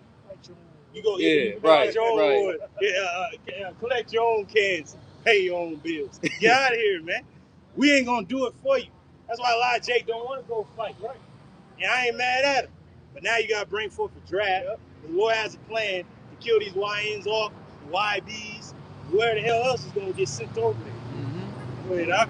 Continuing in verse 16 in Isaiah 10, it says, "Therefore shall the Lord of hosts, send among his fat ones leanness, and under his glory he shall kindle a burning like the burning of a fire. And the light of Israel shall be for a fire, and his Holy One for a flame." Now, in the midst of the world wars, Jake was in those wars. That was hell, got shell shot, got 1,000 yards just through. Jake came back all in one piece, like damn. You know, and that's funny you say that, bro, because all the images and the books and the documentaries that they show you of these before and after pictures of World War I, it's all Edomites. All fucking. All fucking. These the blood dogs. I ain't never seen those. Now, yeah, you really, I haven't. really didn't see it because you gotta remember, you think they were just in the trenches just night after night, day after day. No, they had different units. They would they'd be out there for maybe about a week. And then they would put a new unit in there and they would tell them to go to the front. And guess what the dudes was doing? They would go to, a lot of them went to brothels, and they was just chilling, drinking fucked up whiskey and smoke. That's all these niggas were doing. Whiskey, eating when they could eat, sleeping when they could sleep, and getting down with the lady folk, right? And you already know what Jake was doing. You seen the little French, the little women. You already know. Then on the other side, on the eastern front, you got the Germans with the Prussians. Germans over there, Russians, right? The Ukrainians, right? The Ukrainians. They'll get with Jake in the units. They be just fucking the Germans up. And it shall burn and devour his thorns and his briars in one day, and shall consume the glory of his forest. There's a lot of people gonna get cut down. With all this that's happening, a lot of Jake is still gonna meet their end. Chop them down, Red. It says, "And of his fruit fulfilled, both soul and body. And they shall be as when a standard bearer fainted. And the rest of the trees of his forest shall be few." Now, this is talking about this time now. How much more World War I niggas was cut down? The first apostle broke it down. Because it tells you in Revelation, it says 5 months, right? Now, really, it was 5 years because the signing of the first side wasn't until 1919. Now, the official fighting stopped November 11th at the 11th hour, in the 11th day, the 11th month, 1918. Wow. But it wasn't signed until 1919. Pretty much just everything is over. Tell niggas in the skies, the land, tell the boats start shooting. Like, everybody had to know, it's over. It's done. It's over. Pretty much 1990. So it was 5 years. Really 4 years going into 5. But representing the first 5 months of that war, represented what the war was going to be the rest of the time. Right? Niggas was cut down in the first few months with machine gun fire, mortar fire, no man's land, bombs, gas, fucking U-boats sinking ships, niggas is drowning, planes falling from the sky hitting the nigga, right? But when the planes first was introduced into the war, they were just a reconnaissance vehicle, just like the scouts on horses. In the Eastern Front in Russia, they still was on horseback, scouting out the enemy, seeing where they was at. They had the dudes with the schematics looking like, all right, writing it down, they over there, all right, cool. But then they had those planes fly. And they were just using them as reconnaissance planes to fly back and tell them, yeah, we got about 200,000 men, about 20,000 clicks east, they over there. They stationed over there, so send some troops over there. Then we went this way. We got 5,000 over there on that line, close to the coast. You go get them over there. All right, cool. Then they start putting weapons on. And that's how you know Revelation 9 is talking about the planes. That's how you know, because at first they wasn't using them for like fucking dogfighters and war planes. They was using them as reconnaissance scouting planes. It even mentions that, I believe, that 5 months. 5 months representing 5 years. And then really the first 5 months of the war represented what the 5 years was going to be. So it all makes sense. And when you look at the actual, how long it lasted, it was 5 years. Right out here, the Treaty of Versailles, right? Versailles. Yeah, that was signed in 1919. Yeah. Right out. And the rest of the trees of his forest shall be few, that a child may write them. Dang. So the child, he going, how many left? This many. Yeah. Everybody going, man. Damn. Verse 20, and the headline in my Bible says, a remnant shall be saved. Going into the elect. Because a lot of our people are going to be cut down even in the midst of all of this. But a remnant is going to be saved. That's it. It is. Isaiah 10 verse 20, it says, and it shall come to pass in that day that the remnant of Israel and such as are escaped of the house of Jacob. Just like the men in the Great War, they escaped. Right? And they seen hell. War is hell. War is the grave. There's nothing protecting us between us and the Almighty. That's it. It was hell, bro. Trench warfare, trench foot, nigga getting sniped in the night. You had trench raiders and shit, nigga. You know, they had German trenches, my nigga. They had that knife with the fucking brass knuckles on the motherfucker, punching the nigga out in the night. You couldn't even really sleep yet. Yeah, stay on your ready. Then you had diggers digging under. They call them clay kickers, tunnelers and shit. They tunneling under your lines and shit while you sleep. Yeah, while niggas are sleeping, they tunneling under your ass in the thick of the night. And they just pop out on your ass. Oh shit!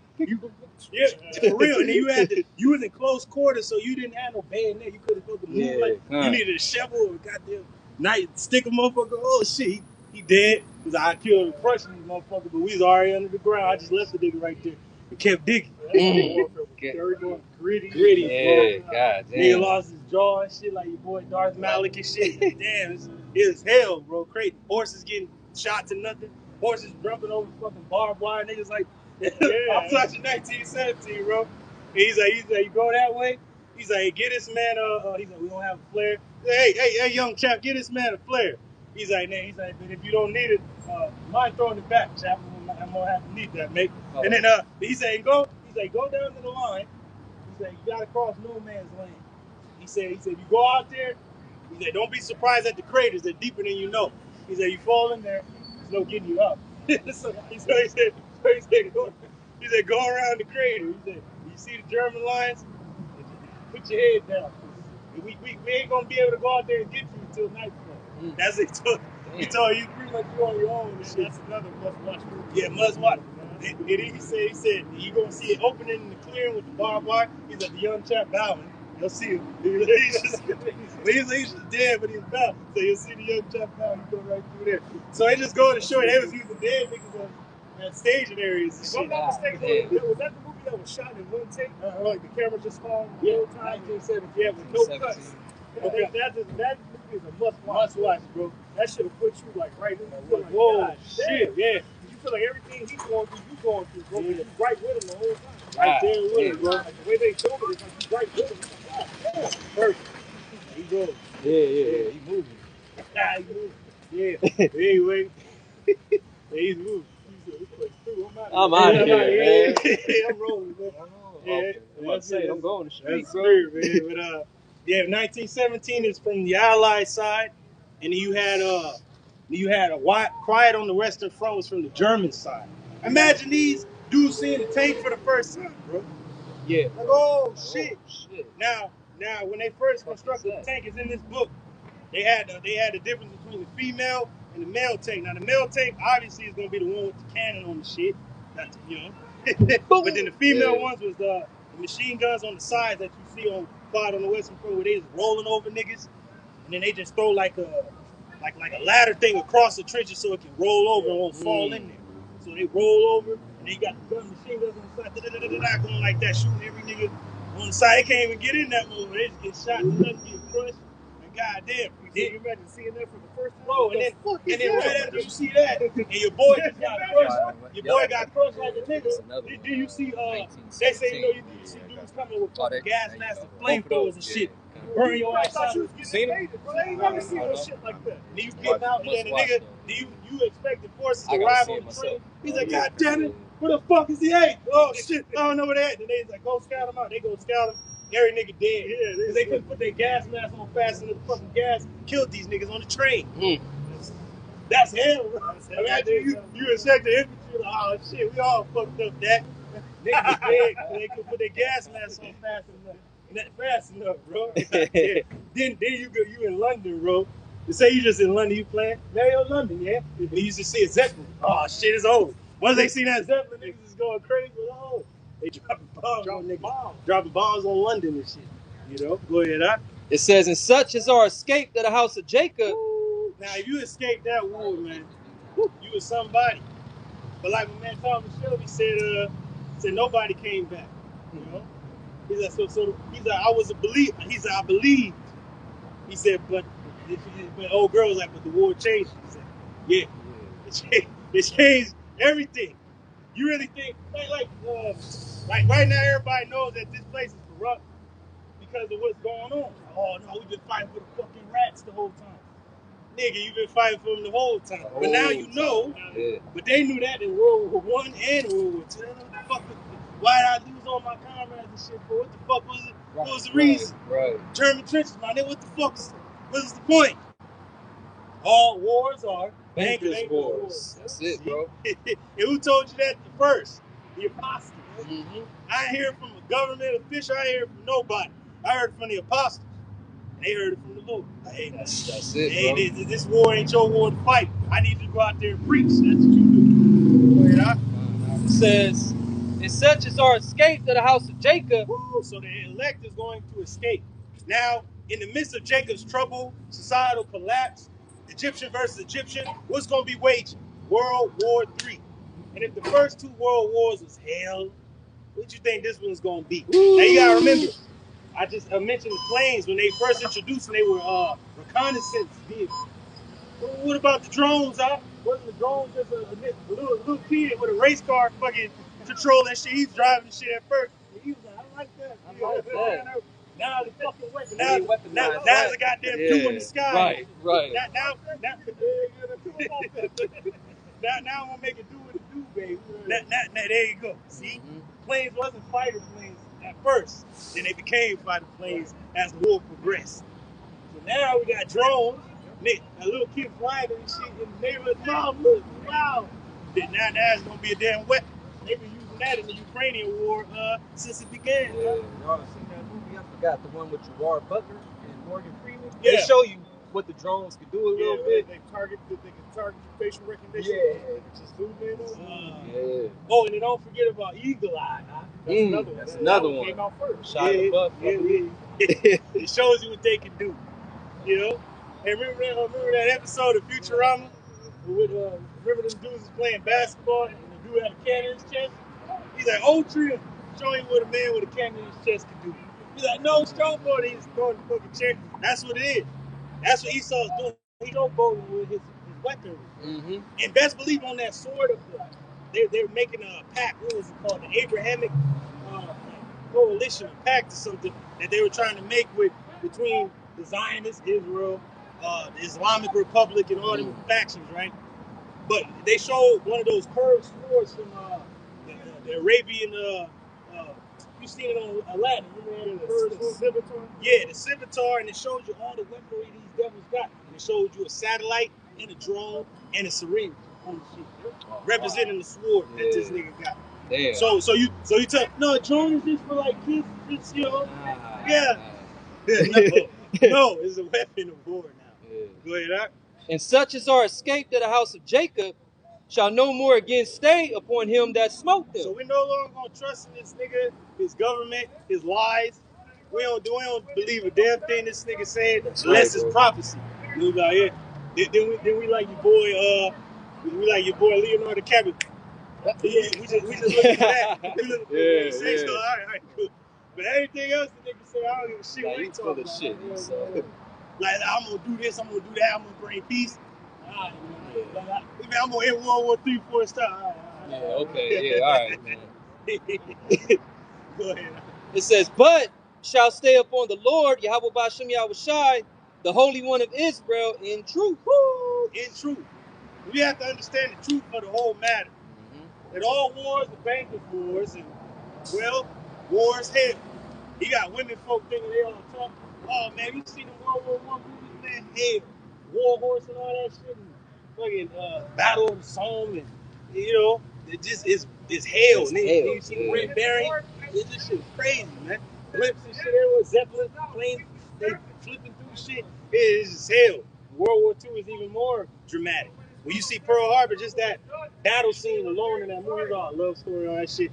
But the battle scene is dope as shit. Shit is dope, That's still you got the Japanese is flying through the fucking boats and shit like it was nothing. It was like a race car, you know, spy racing. That's real warfare right there. Niggas getting blown to bits, ships capsizing, niggas trying to break out, drowning. That's real. That's real, bro. And you got I don't know if you ever seen Iwo Jima, man. Like fucking flamethrowers, all types of shit. Imagine you on a fucking sandy beach with ash and shit. And imagine a nigga come by with flamethrower, the sand you laying on fucking just turns into fire. You just get burned. This shit was crazy. Nigga got a crazy nigga pop out the hole and shit. Banzai charge your ass with a samurai sword, you dick it, dodge it, you stab his ass through, he blow his ass up right there. Like, God damn, you get blown back. You ain't got no leg. You like Hank Small, this shit, no chins through. Yeah, you in a damn hospital bed. Like, you like to the dead. You should have just left him there, damn it. You should have left me there. No legs. No legs. God, you like this. Oh shit. They shot my friend, man. You took my like baby. Yeah, man. Oh, all right, cool. That's it. War is hell. Oh, you gotta remember, a lot of our women during the war, to join the war effort, they had to go to the factories and build shells and shit.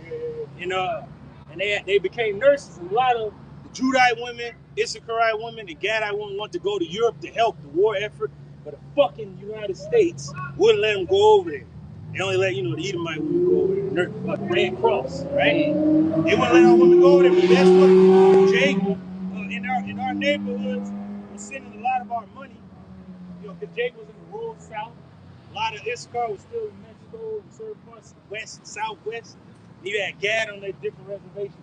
But they were sending their money to the war effort, and almost like $2 to $3 to $4 million in that time frame of money would be a whole lot now that they sent to the war effort to help the boys. or where the fuck color they was wearing, brown. But to help the men that was over there fighting the tribes, right? And we won the war for these goddamn demons. And we was well loved among the European powers, bro. Even the Germans, pilots and shit respected Jake when they were there shooting them down and shit. Like, I mean, you the Red Bear, everybody talking about shit. You already know. But it is what it is. Good, huh? Verse 21, it says, the remnant shall return, even the remnant of Jacob, unto the mighty power. That's it. Now, we're going to jump into World War I a little bit. And brothers hold that the Third World War coming quickly. One war is past, two more wars come here after. Read that again. And then we're going to jump in. You want that brother to hold Revelation 9? Yeah, Revelation 9. He still got the death toll too. Oh, yeah, come on. We're going to get that. That's for World War II. Come on.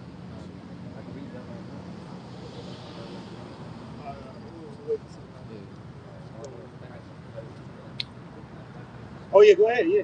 This is Revelation 9 and 12, straight to the point, and it reads, one woe is past, and behold, there come 2 woes more hereafter. Yep. So read this real quick. First little paragraph. Okay. Yep. Okay. This is from the book, the World War I book. Big Ideas Simply Explained. Just to show you where we get the information from. Perfect book. Pictorial. And it shows you every nation that jumped in it. It's literally a world war. You think, when most people think about World War I, they think about trenches, France, fucking Eastern Russia and shit like that, the Tsars. But it was world fucking wide. It was in the Middle East, Western Asia. It was in the Far East, China and all that. And it was in the States. Because America tried not to get into it as long as it could. Yet then you had the Mexican Revolution. And even the leader of Germany, the king himself at that time, which was Kaiser Wilhelm, sent a letter to the president of Mexico, which was a goddamn Edomite. That's why Pancho Villa was going up against this nigga. Because the people in the rural areas were real Issacharites. The dudes in the fucking high class, they was imposters, man. They was puppets set up in there. But yet he sent him a letter saying join the war and invade the U.S. before they jump in, because we're sinking their ships coming across the Atlantic to help the UK. Even my man over there, my man from America was talking to one of the men. They were like, how long have you been stationed in Europe? He said, Mother Britain called for her children. We came running. Pretty much that's us from the U.S. We came over to help Mother England, right? That's why they was in Europe, because they heard the call to fight the Germans, right? And the Hungarians and the Prussians. Right? Beginning on page 16, the introduction, prelude to conflict. It says on June 28, 1914, the young Serb nationalist Gavrilo Princip fired his revolver at Archduke Franz Ferdinand in the Bosnian city of Sarajevo, killing the heir to the Austro-Hungarian throne. Killing the heir to the Austria-Hungary throne. You gotta remember, this is the Empire of Germany, and to its, I believe, to its southern border, southeastern border is where Poland is now. That's Austria-Hungary. He's supposed to be the next ruler of that nation, that country. All right, he was a family member of Kaiser Wilhelm, right? And because of his assassination, his death, that sparked the war in Europe to break out. Because of his assassination by the Serbians, right? And I believe Serbia is closer to Russia. No, it's good. Look up Serbia. Look up Serbia. Is it a part of Russia? Was Serbia a part of Russia before the Great War? And if it was, that's the reason they declared war on Russia, right? It says, few could have foreseen that this particular Balkan outrage would lead to mass global conflict. Woo! None can foresee, huh? Just like right now. This damn demon Trump killed Soleimani years ago. Yeah, right. Then he killed the Ayatollah.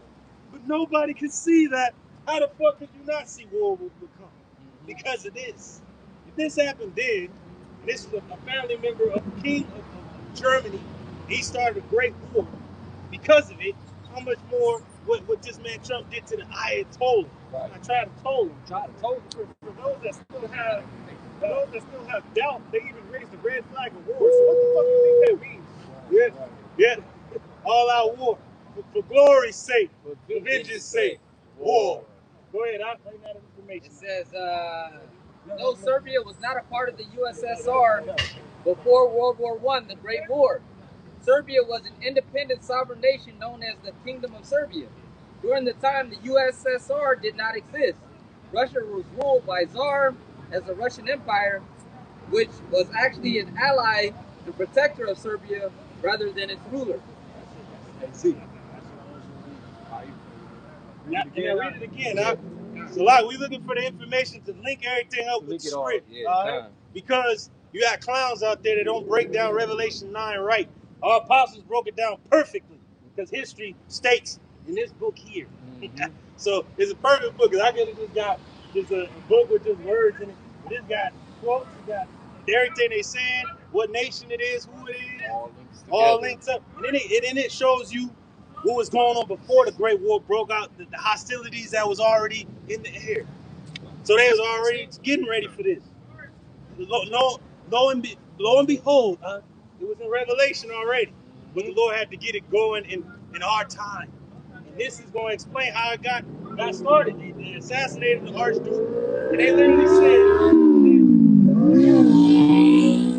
Germany pretty much told Serbia and all them, okay, we're going to see you in a month. Because the man got assassinated in June of 1914. The war broke out in late July of 1914. So they're like, man, see you in a month. You know? And they kill all that noise, man. Used to be my homie. Used to be my hey. Now I want to slap the taste out your mouth. That's what it was. Like, I see you. Hey, we got a problem? Hey, man, you, that's all right. It says, no, Serbia was not a part of the USSR. Before World War I, the Great War, Serbia was an independent sovereign nation known as the Kingdom of Serbia. Kingdom of Serbia, and they were linked to who? It says, during this time, the USSR did not yet exist. It didn't exist because that was a republic.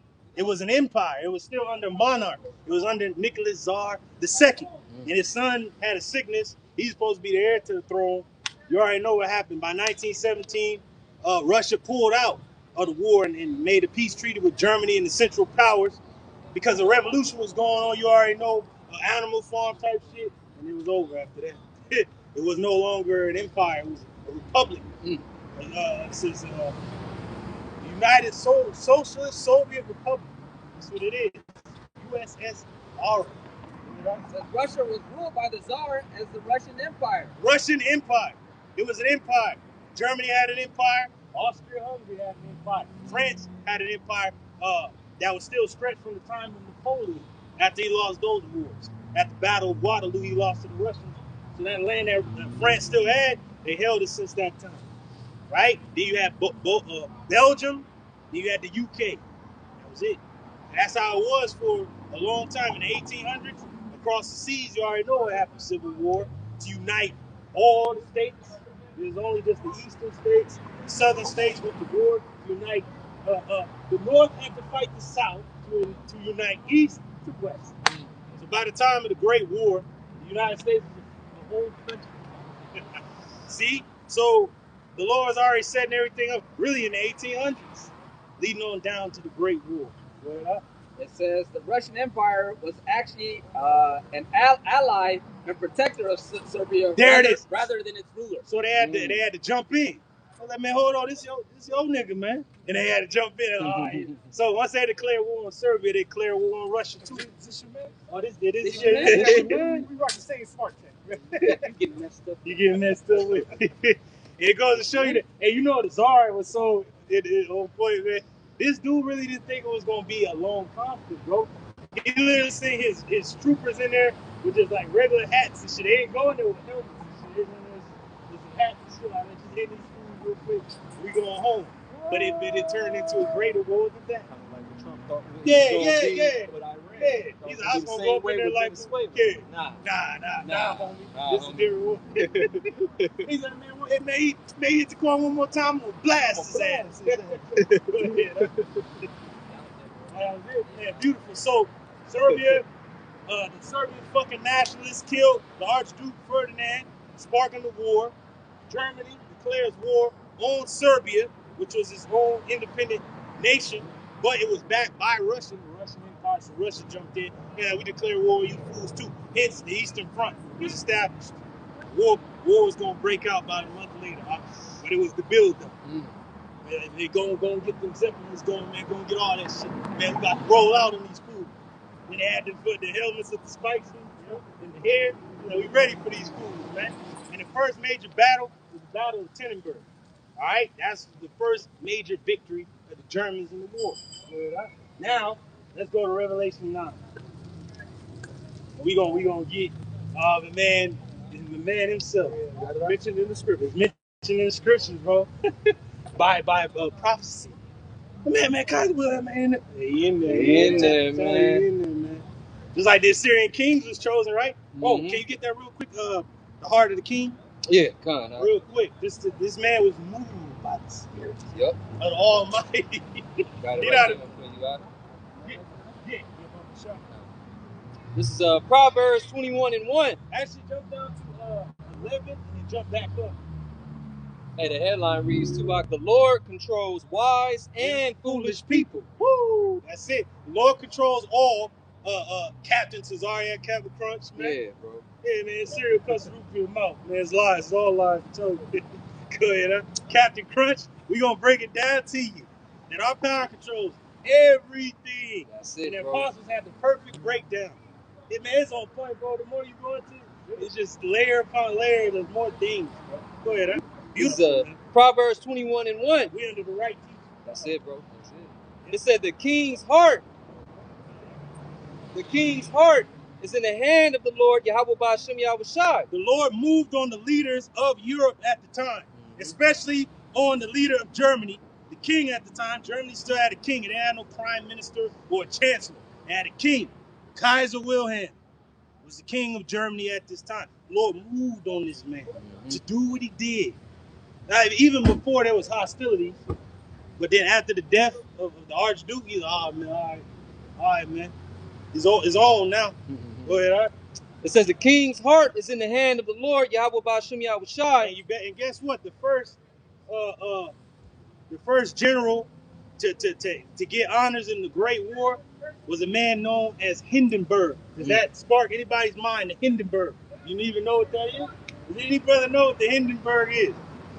It's one of those blimps, the Zeppelin. Hindenburg.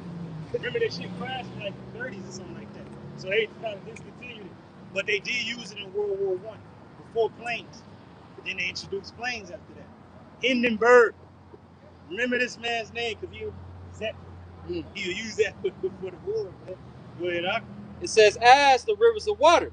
It says, he turneth it whithersoever he will. So they might have been like, man, it's all right, man. We'll let bygones become, man, fuck that. Like, the Lord got on his mind, like, fuck that. Kill them. Yeah, kill all of them, right? That's scripture say, for who have resisted his will? Yeah. Nobody. You got to do it, man. You got to go. That was it. Yeah. This Revelation 9 and 11, and it reads, and they had a king over them. Whoa! And they had a king. See, this is at the end of all the verses that we're going to read. Brother reading verse 11, right? So 9 and 11. And then we're going to jump back up to 1. It said they had a king over them. Who? The Germans. And there was none but empires throughout Europe at the time. There was no damn states and all that bullshit. And fucking prime ministers and presidents and shit. It was kings. Monarchs, right? They had a king over them. Who is this king? I'll read his full name. You got it. Who was the king over them? Kaiser Wilhelm. Right. The second. Kaiser Wilhelm the second. Right? You want to read a little bit of information on him? I'll let him read who it is first. Yeah. And then I'll read his time. So we gonna let the brother read. So they had a king over them.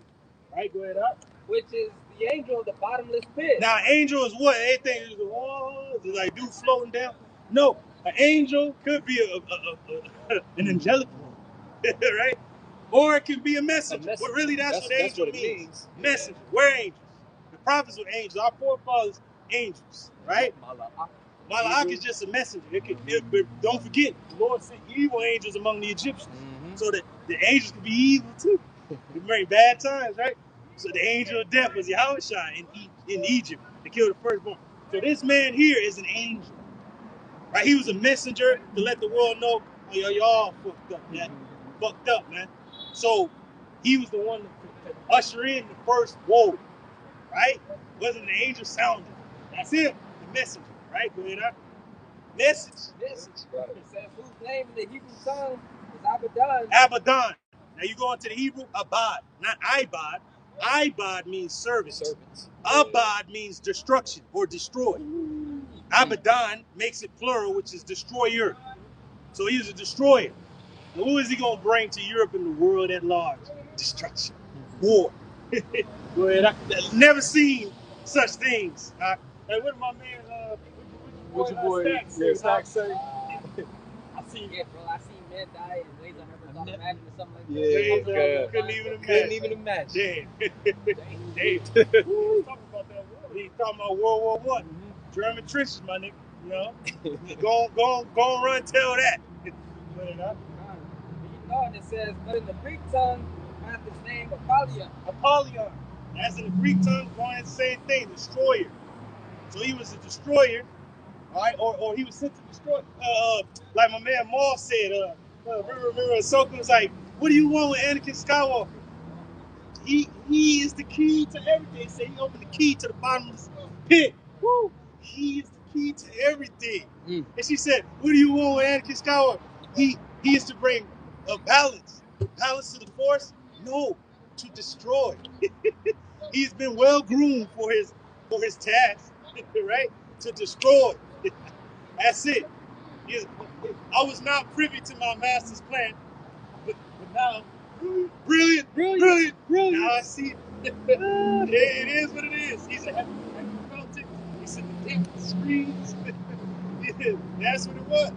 I do not know what has occurred. But, so I got some information on Kaiser Wilhelm II. Woo! All right, it says he was born in a militaristic household with his father, who subsequently became Frederick III, preparing him for a future role as Kaiser. Woo! So he was already being prepared to rule at a young age. Yeah, and what does Kaiser mean? Kaiser means king. Goes back to Caesar. You know, I went to a high school named Kaiser High, you know, but it's spiritual. Yeah. It says in 1888, Wilhelm ascended to the throne after the death of his father, who had only reigned for 99 days. It says Kaiser Wilhelm was known for his erratic and tactless behavior and appetite for interfering in the affairs of foreign states. Appetite. Did y'all remember these European powers already had colonial outposts in the Middle East, so to speak? Western Asia, they had it in the Far East. All right, and then they had it in the different South American countries, or at least they had a tie to those places. They may not have truly controlled them, but they had a tie to those regions of the world. Because the British Navy, Germans, all of that, these different wars throughout the 1800s solidified their place in Europe. You know, it said this did much to distance him from fellow world leaders.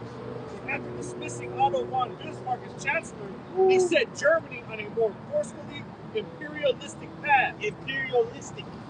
You gotta remember, France fought Russia during the Napoleonic era, but they lost at the Battle of Waterloo, and Russia gained more fucking territory, right? But then Germany still held its own. France, they held their own. And then he's like, all right, don't fuck with our affairs. We gonna do our own thing. But then they start moving.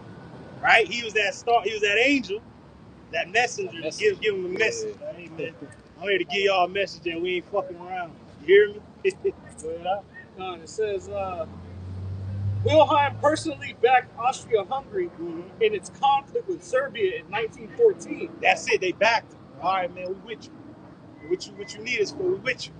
And that's when the war began. Right? It says a factor that helped lead to the outbreak of war in Europe. With Germany's defeat in 1918, he was forced to abdicate and fled to the Netherlands. Yeah, he had to abdicate when the war ended. It says where he lived in exile until his death in 1941. And there you go, right before America entered the Second World War. So, hey, I got a quote from you. This is what a quote Kaiser Wilhelm was known for. It says, before you get that quote, let's get the verse 1, huh? Revelation 9:1. And it's going to prove that this man was chosen by the Heavenly Father, man. By Hashem Yahushua, man. That's it, bro. You understand me? When you break it down, man, it's a beautiful thing. Like, the scriptures are so beautiful, and then we use these other books to just back up the point, but then we already been saying this. But niggas ain't, but niggas ain't listen, they ain't understanding. So we gonna go into what you can understand. And if you still don't understand, well, I don't know what to say to you. Revelation 9:1, and it reads, "And the fifth angel sounded, and I saw a star fall from heaven unto the earth." A star fell from heaven unto the earth. Now the stars represent people a lot of times. Remember it said the third part of the stars? Yeah. Southern Yeah. That was the three tribes of the southern kingdom that the Romans pulled down with their tail. At the tail end of them becoming an empire, because they were a republic for a long time, and they never really went head up with Israel, with Jerusalem, because they already heard what they did to the Greeks during Antiochus and all them guys. So the Roman Republic was just doing their own thing. They was just invading other shit. They went to war with Hannibal, defeated him. Carthage was taken into their ranks. And they was just defeating everybody else. And when we had a pact with Rome, they were still Japhetic at the time we made a pact with them. By the time Esau came around, we wasn't really fucking with Rome like that. But then Rome sent who in there to subjugate us? Sent that damn demon Antipater, the Edomite, the father of Herod the Great. Put this dude on the throne to reign over us. So that's why there was such a controversy. That's why there was such a controversy when Yahushua was born. Because the man sitting on the throne was not a Jew. He was not an Israelite. He was a fucking goddamn Edomite, man. Probably Amalek. Terror. Yeah. Because this damn demon married into all women and shit. Acting like he was us. You know? Like Obama and shit. Yeah. Come on, man. And Jake is simple. Yeah, Jake is simple as hell. Jake is simple as hell. And then Jake was subjugated, and they like, well, we can't defeat these people, so we gotta adhere to these clowns. Yeah. Reading on the latter part of Revelation 9:1, and it reads, "And to him was given the key of the bottomless pit." He is the key to everything. A star, right? It says star fell, right? Star fell. Yeah. Now it goes into that rulership. Germany was power. Star fell. And it said that he had the keys to the bottomless pit. What is the bottomless pit? Europe. Because it has no mineral resources. Lack of resources. Everything shipped in there. Why do you think they have colonies in Africa and East Asia and all that? And Southeast Asia? Because they had to bring goods in to those countries. You know, they produce shit, but not the things they need to really run like they run. They don't produce iron ore and the ivory and all that, and the fusion and all that shit. They need that from other lands to produce what they produce. Now, if you can get it in the Apocrypha where it says the Lord's favorite river and bird and all that, to prove that a pit is a land. Yeah. Right? The bottomless pit is Europe. And we can get that point. Prove that. Yeah. Let the brother read it again and then bring the quote out. Read that again after. This is Revelation 9:1 again from the top, and it reads, "And the fifth angel sounded, and I saw a star fall from heaven into the earth." That was Germany getting wind of something. Like, hold on, what the fuck going on, yo? Didn't it say that he had ambition?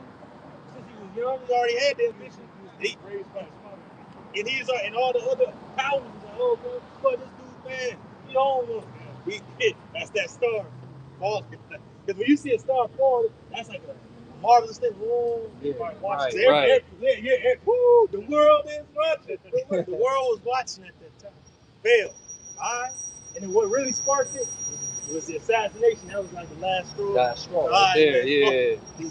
Go ahead, Reading on, and it says, "And to him was given the key of the bottomless pit." So he had the control of Europe at that time because he had that ambition to take over world.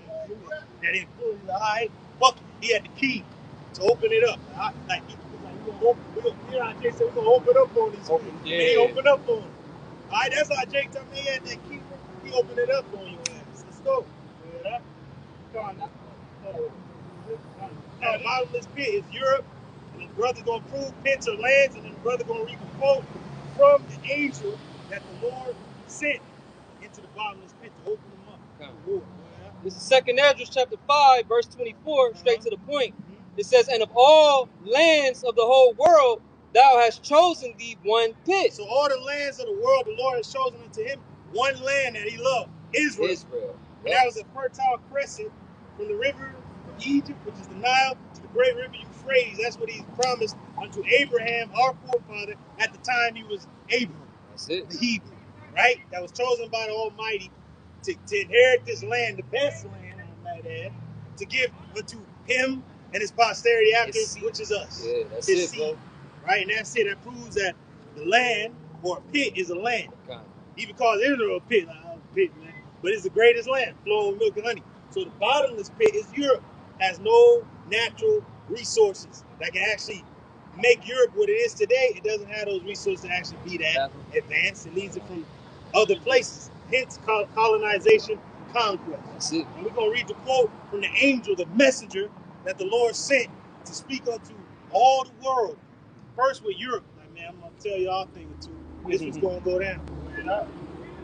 This is the quote from Kaiser Wilhelm that says, listen close and read it loud. I look on myself as an instrument of the Almighty. Woo! That's spirit, bro. Come on. Can you not tell me if this man was not touched by the hand of God? Bro. He says, and go on my way regardless of transient opinions and views. He didn't give a shit what nobody was talking about. He was in the spirit. Hey, I got a quick free. Go ahead. But that is read it again. This is a quote from Kaiser Wilhelm II. I look on myself as an instrument of the Almighty. Woo! And go on my way regardless of transient opinions and views. Quick free. This is Proverbs 16:1. Yeah. It says the preparations of the heart in man and the answer of the tongue is from Yahweh Ba'Shem Yahushua. Hey, so he was a messenger from the Lord. He ain't say that. He ain't lying. Right. You know, but the boy is good. Both good and terrible. Both good and terrible. Boy is good, man. So he did what the Lord wanted him to do. Mm-hmm. Who can resist the Lord's will? That's right. You know, he moved this man to go to war in Europe. World War I. First war. How about that? That's the first quote in the book. I didn't know you said that, bro. God I was dang. surprised. I was Like, hold on. This going to get him right here. But that further proves that the apostles have been on point. Really highlight who he was decades ago. Right. Before this book was even printed, the apostles pointed out who that was, who that destroyer was. Mm-hmm. And then here it is, we get an actual quote from him saying he was chosen by the Almighty for that purpose. Most people probably don't even know he said that. Right. I didn't know. Damn, Damn, hey, but the scriptures knew, he's a star, and he's that angel. He got a message. That message. Yeah, messenger, bro. But who was he representing? He was a destroyer. Mm-hmm. And what did he bring to the world? World war. Hey, just like Barbara Marx Hubbard, who said, we are the pale horse. Mm-hmm. You know? They understand their role in this conflict. These Edomites know, especially those in the higher echelons, they know who they are, what their purpose is. That's it, bro. We're going to keep reading that Revelation. I That brother left. Yeah, you want me to continue, or did you want to read it? So we're going to continue back in Revelation 9. He was at verse 2. Yeah. It's Revelation 9, beginning at verse 2. It says, and he opened the bottomless pit. He opened up here, right now. And there arose a smoke out of the pit. That was the war. That started in 1914, July 28th. The assassination of the Archduke was June. The war broke out late July. July 28th. By August 1st, all major European powers were at war with one another. Right? As the smoke of a great furnace. Woo! As the smoke in a great furnace. Now, let me go to page 20, bro. I'm going to go to page 20. Now, read that part about the smoke again. This is Revelation chapter 9, verse 2. And he opened the bottomless pit, and there arose a smoke out of the pit as the smoke of a great furnace. A great furnace, that's great. The Great War. They call it the Great War, right? And this is what Germany said. It says the rise of Germany, 1871 to 1914. And it says, we demand a place for ourselves in the sun. So that's it. And the stars on the sun. Star. So Germany demanded this. I mean, we demand our place in the sun. And it started, he started that war in Europe. Oh, God. This book, I was like, damn, this book got some shit in it, man. Because spirit guided me to the spirit, bro. It says, after war was declared, wait, actually, let me get it. I'll begin at the top of this paragraph. It says, this is going back into Kaiser Wilhelm. It says, in hindsight, Germany's overseas empire was a resounding failure. Its colonies were a drain on economic resources and had no strategic advantage. Because after war was declared, they became a military liability, and aside from German East Africa, were captured by the Allies. It says Kaiser Wilhelm's dream of a place in the sun proved a costly mirage. Man, place in the sun. Wow. But hey, because Teeman, yep, it goes into Teeman being the wisest of Esau, but they weren't going to take the top seat. It was always going to be Babylon. Right. It was always going to be the great Babylon. But I go to show you his mindset. He wanted that place. But it's like, nah, you're going to be the catalyst. That was another quote of his. Yeah. Prophecy-wise. Yeah. But it said, if you can read that in Jeremiah, but not in 49, get Jeremiah 15, 45. Yeah. Because it's going to literally name Germany again. Teeman. Yeah. That is going to make their places desolate with them. The Germans created those bombs, those rockets. First jet, the Red Tails went up against the first jets and shot one of them down. That was Jake fighting with the Germans, man. They gave him business with fucking World War II playing. Right. Gave him business to a jet. God damn, they was doing all kinds of tricks. they was doing something else, man. And then it goes to show you, even Saving Private Ryan said the angels on our shoulders. Hey, that's the one in 50. We the one in 49. That's the one that mentions team. Oh, okay. Yeah, we read that one earlier. We read the other one earlier, and it mentioned team. Spirit. Yep. I got it. Go ahead. Yeah, you got it. Jeremiah 49:20, and it reads, therefore hear the counsel of the Lord Yahweh Shem Shai that he hath taken against Edom. Against Edom. All Edom. Doesn't matter if you a damn Frenchman, a goddamn Canadian, an American, a Russian, a German. If you're an Edomite, you're an Edomite. Now, there's a lot of our people among them, right? But we're not talking about that. We're talking about you Edomites trying to hide you rats over there in the land. What was that? Oh, the Pink City and all that. You're not our people. You're Edomites. The Lord is talking to you directly that there's a war coming for you. Being on, it says, and his purpose is that he have purpose against the inhabitants of Teman. Yeah, the inhabitants of Teman, the inhabitants of Germany, the Edomites in Germany. The dude Wilhelm was one of those Edomites that was in Germany. That's before Esau got into Germany. Who was ruling Germany? Israel. Jake. Even your boy Charlie Chaplin himself. They were searching for Judah in the southern kingdom in Germany before them fucking rats. They were searching for Judah. They're like, man, you might as well get on out of here, man. They was really going for Judah more than rats. Oh, and when your boy Charlie Chaplin was in prison, he wrote that book, Mein Kampf. I did K-pop, man. All right, whatever. Okay. Yeah, okay. All right. Fucking Sailor Moon or some shit, man. Yeah. Heard that?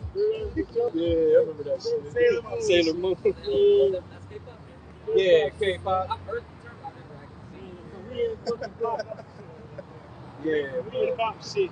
Yeah. Hey, a lot of them probably Jake. Yeah, the way they be singing and dancing, bro. Like, Them is niggas, man. United Korea, baby. yeah. Hey, Korea just won the FIFA game and shit a few days ago this against Chechnya or some I shit. ain't following that So I'm like, it ain't these niggas, man. Huh. Niggas that's just in I don't know what the fuck Dukes did anything, man. Then you got the Dodgers and shit, boy Otani. Yeah, that's Jake. That's Jake Hell right damn, there, bro. fucking Duke, man. Go ahead, huh? Reading on the latter part of Jeremiah 49:20, and it reads, surely the least of the flock shall draw them out. Now, going into the future. Now, the Lord used Teman to begin the First World War, introduce fucking new technology into warfare. Then he used them in the Second World War to do the same thing. They introduced new tech by the end of the war, right? With your boy Oppenheimer. But there was another dude. Who was the other guy in Germany that was They was racing against. Yeah, I forgot. If you can look them up. The head side, they was going at it. They was trying to race it to get that nuclear fission. See who the fuck could get there first, and then they dropped it. They was going to drop it on Germany, but the war ended in Germany before the Russians made it to Berlin, before the Allied forces, and they didn't drop a fucking bomb on Germany. Like, fuck, you didn't drop a bomb on these niggas. Then the Japanese surrendered once Germany was out. They like, man, without Germany, we can't really do shit. And then they surrendered, and they fucking still dropped two bombs on these niggas. Nagasaki and Hiroshima. Damn. Yeah. You got Oppenheimer in the States, which was of German ancestry, right? Teaming. Werner Heisenberg. Werner Heisenberg. Yeah, man. Teaming. You know? As the Germans, man. So he constructed this new weaponry. Esau got it. Esau over here in the States, teaming among the states, got there first. Oppenheimer, right? And what did this dude say? Quoting the goddamn the Nagita or some shit, Nangita or some shit. He quoted a damn Elamite book of destruction. And he told President Truman this shit. He said, "I become the destroyer of worlds. I become dead. The destroyer of worlds and shit after the end of the great World War II." Yeah, I think that's who Walter White named himself after, that German physicist. Oh, damn. Heisenberg. Yeah. But there you go. So teaming is all up in there, all up in through Breaking Bad, right? Then you have the Third World War. They had to use those Teamanite scientists to create the weapons that we have now, from rockets to drones. Yeah. This is Isaiah 54, verse 16. It reads, "Behold, I have created the smith that bloweth the coals in the fire." Now, smith in the ancient world was hired and manufactured out to manufacture and create weaponry, from shields to swords, spears, helmets, harbingers, the breastplates, the greaves, all types of shit, the footwear, the gear. They had to match the men with these things. And then they had to match the horses and whatever they was gonna send in the battle, fucking war elephants, whatever the hell they was using. Like blacksmiths, iron workers, boiler makers, like we do. Well, we the forges, boiler maker. Yep, the boiler makers. Yeah, the forges, man. These are the ancient world smiths. Ancient smiths. That's what they would do for all the wars, all the way up until the Great War. But then once the Great War came, they had to manufacture something different, something for death. Because what they manufacture is weapons of war, death. Because in the First World War, the Great War, they had gas and shit, bro. Yeah, motherfuckers going through the trenches with the gas masks and shit, looking like, what was that game and shit? Fall out, all type of shit in the trenches. They was giving them the business, bro. Go ahead, It says, "I have created the smith." The Lord created these men that to do these things. That bloweth the coals in the fire.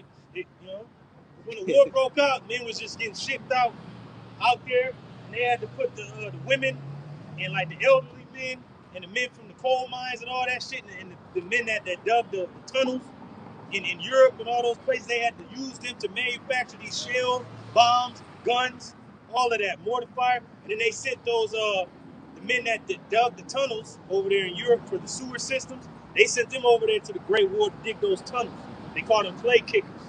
Dig the tunnels under those German lines because it was a stalemate on the Western Front, and it became trench fucking warfare, no man's land. He's like, you might want to go there. The young chap bowing at the barbed wire. You go through there like that. He's like, now you go out there, they ain't gonna come get you till nightfall. You just gonna have to be out there. Go ahead, huh?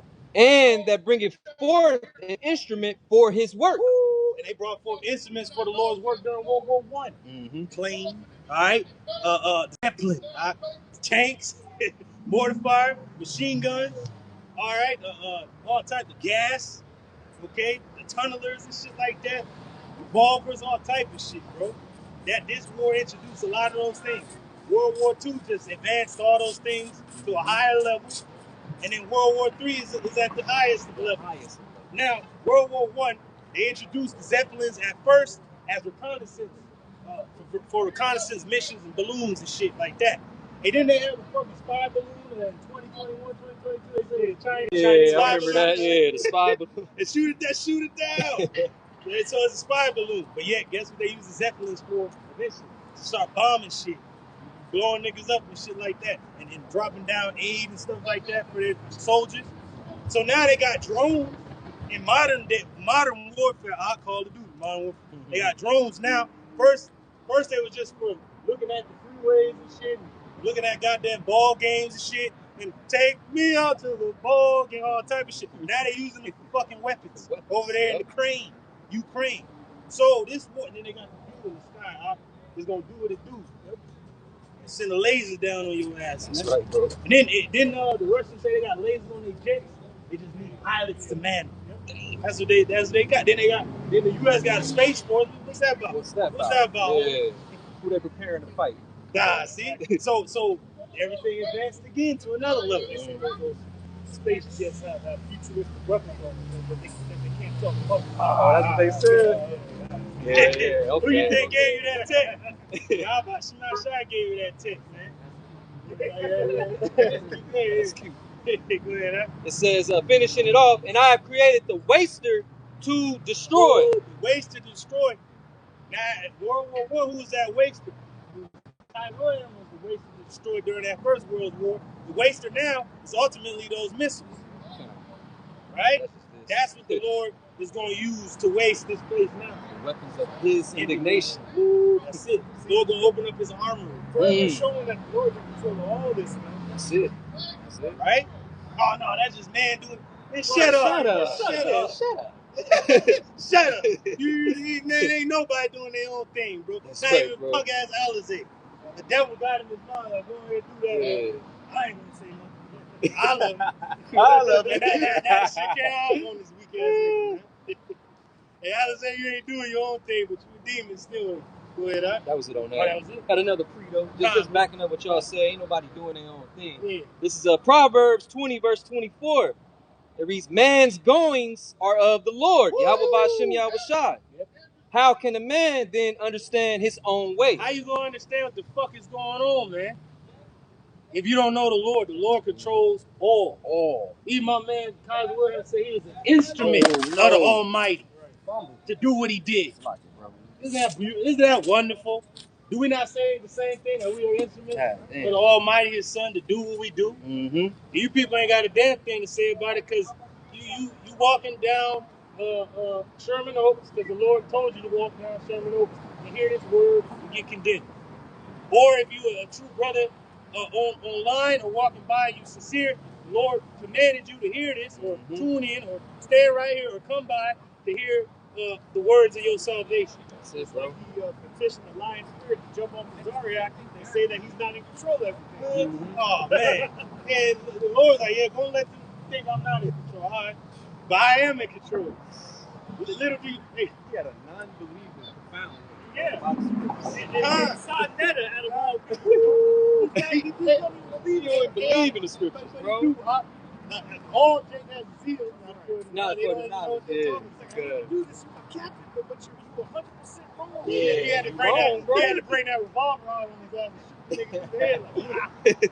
Like you just obeyed my order? You just gave me the orders. Yeah, I'm a soldier, boy. Hey, but it's funny because Sonetta is older than Zion. He gave me a soldier, boy. Yeah, soldier. Shot his ass through the head spiritually, man. Go ahead, terrible. I had one more script, Box, just driving the point home that the Lord in control of everything. Everything. This is Sirach 18. I'll begin at verse 1. The point is in 3. It says, he that liveth forever created all things in general. The Lord only is righteous, and there is none other but he. Yeah. Verse 3, this is the point. Who governeth the world with the palm of his hand. God is governing all with the palm of his hand. Everything. Mm-hmm. Everything that has occurred to us as his nation, to the heathen, to the wars, everything. The Lord has been behind it all. That's why we went into the Assyrians. Like, this ancient world, the Assyrians been going shit as an empire, but the Lord even told you then, I'm using it. Mm-hmm. And even their leader don't even know that I'm using them as an instrument. That he's in my hand to be wielded. That's right. Right? But your boy Kylie Williams knew that he was instrument to be used. Yeah, the spirit was on him. Yeah, man, he's a messenger of Polyon for you Greeks out there, and Abaddon for you Hebrews out there. Hey, either way you want to slice it, he was a destroyer to destroy. That's it. It says, who governeth the world with the palm of his hand, and all things obey his will. That's it. For he is the king of all, by his power dividing holy things among them from profane. And can you get in the Apocrypha where the Lord was plaguing Egypt, he said he made the fire run on top of the water so they could know that it was a judgment from the Heavenly Father? Why do you think they called it the Great War? They really thought it was the war to end all wars, all type of crazy shit, man. Crazy. Yeah, you got it out. This is Isaiah 42:8, and it reads, I am Yahweh Bashem Yahushai. That is my name. That's his name. And my glory will I not give to another, neither my praise to graven images. Verse 9 is the point. Behold, the former things are to come to pass, and the new things do I declare. The Lord declared new things. Before they spring forth, I tell you. Did he not tell? He told John to write this down over 2,000 years before the Great War broke out, right? And he said it would come from the bottomless pit. Now, if you got some scholarship about yourself, you would know what the bottomless pit is. Who first informed us of it? Our apostles and elders was like, well, hold on. The bottomless pit is Europe. How you know that though? Then the brother beautifully put that the Lord chose him pit, and he loved above all, and that's the land of Israel. That's a pit. But the bottomless pit is what? Europe. And where did the war break out in? Europe. Even the U.S. tried to stay out of it as long as they could, because they seen it as a European conflict.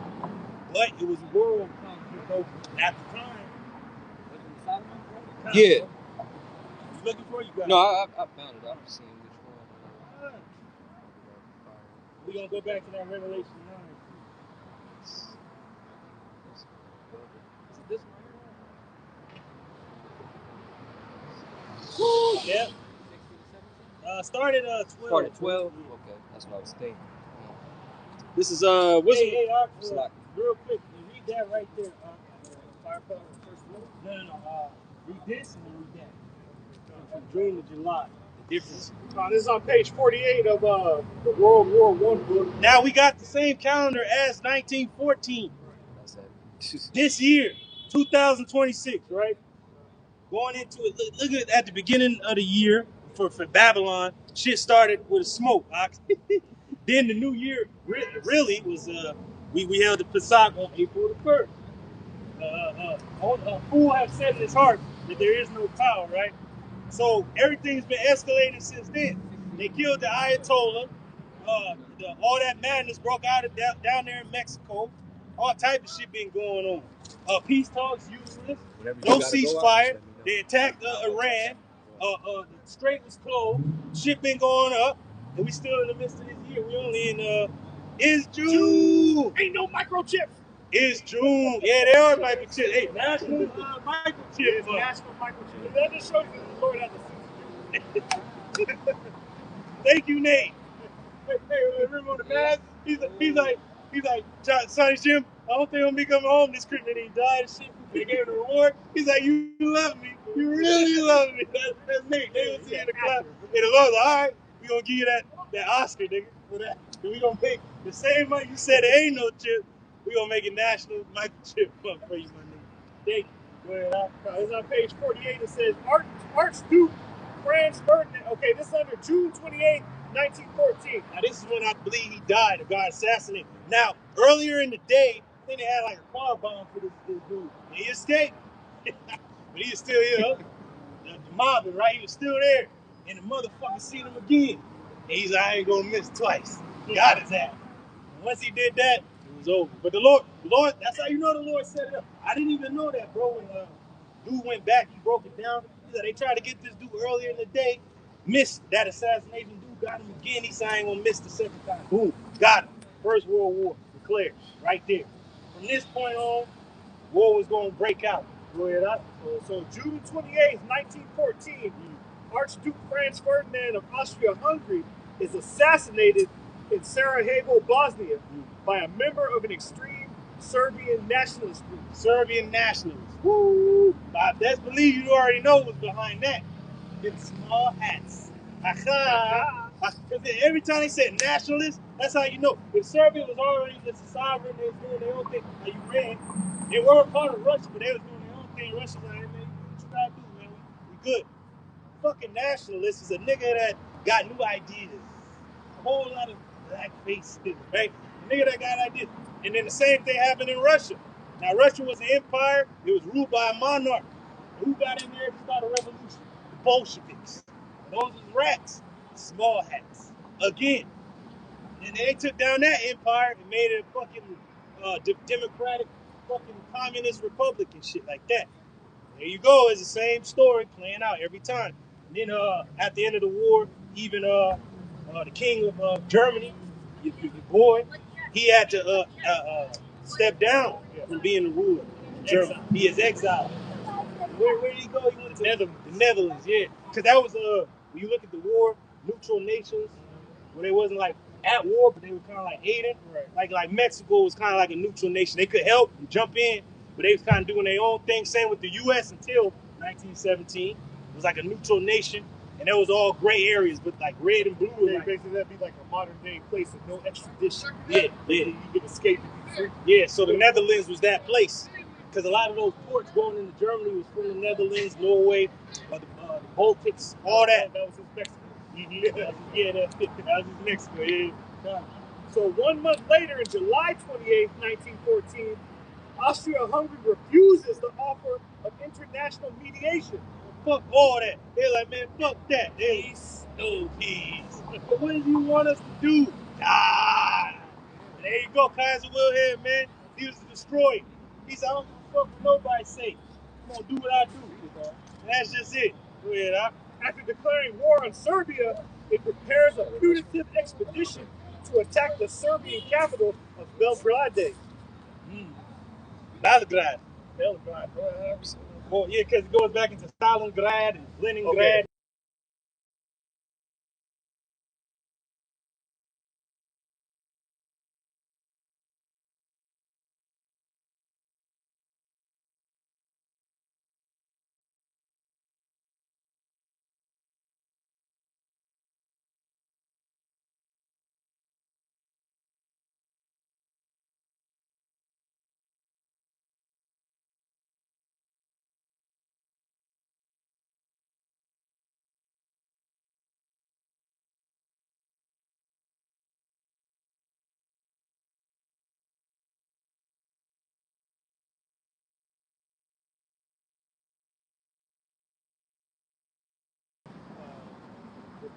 Oh yeah, about the French. Yeah, about the French. On the east, was it the eastern front or the west? Was the western front? Yeah, on the western front. On eastern borders. Yeah, eastern borders, western front. Because France faces Germany, and that's their eastern. Yeah, sound is good. Sound is good.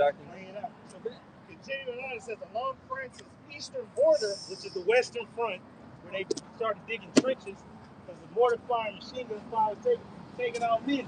27,000 dead in one day. They ain't never seen nothing like that. What the hell?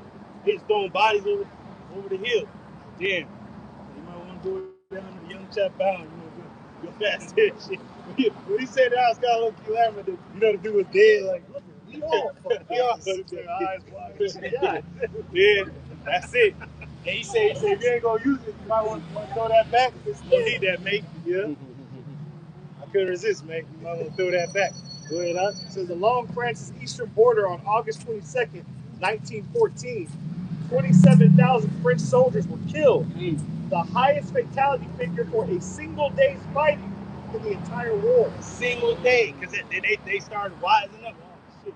We can't lose this many niggas in one day. And to this day, that still marks it says the bloodiest day in French military history. To this day. Thank you. It says the casualties from these initial battles included many of the finest soldiers in the French army. Their loss would be keenly felt in the battles of Britain. So they lost their best at the beginning fucking of the war, man. Hold down. Hold down. Got chopped down, Rig. Hey, but didn't it say that your boy was gonna be Apollyon, Abaddon, the destroyer? The destroyer. Damn, he destroyed their best and brightest right then. Go ahead, up. Stop and go to Revelation 9. Or did you have something else? At Isaiah. Oh, yeah, Isaiah 9. Going into all the battles before. This is confusion and noise. Even World War I was confusion, noise. It's what they call shell shock now, but they didn't know what the fuck it was back then. They was like, the motherfuckers is through this. I don't know, man. They wasn't trying to go back out there. Nah, man. I ain't trying to go back out there. Lieutenant Dan was mad. I was scared. I was scared. That's it, man. What he said? What he said? You were the lieutenant. He's like, is that the best you can do? I'm right here. You and me. So he became just bugged out. Like, he lost his fucking mind. It's marvelous. This is Isaiah chapter 9, verse 5. It reads, for every battle of the warrior is with confused noise. Every war that's been since then, the armor pierced with blood, niggas are stuck through, horses are running past you, getting hit with arrows, you dying, a battle axe going through your chest, like the battle of the Trident, all right, in Game of Thrones, things like that. Confusion and noise, and men dying and screaming, and you hacking the motherfucker, and they're just hacking and hacking. We get it, man. It lasted all day, and hacking. It was just hacking niggas and nothing to pieces until the other army was through or they surrendered.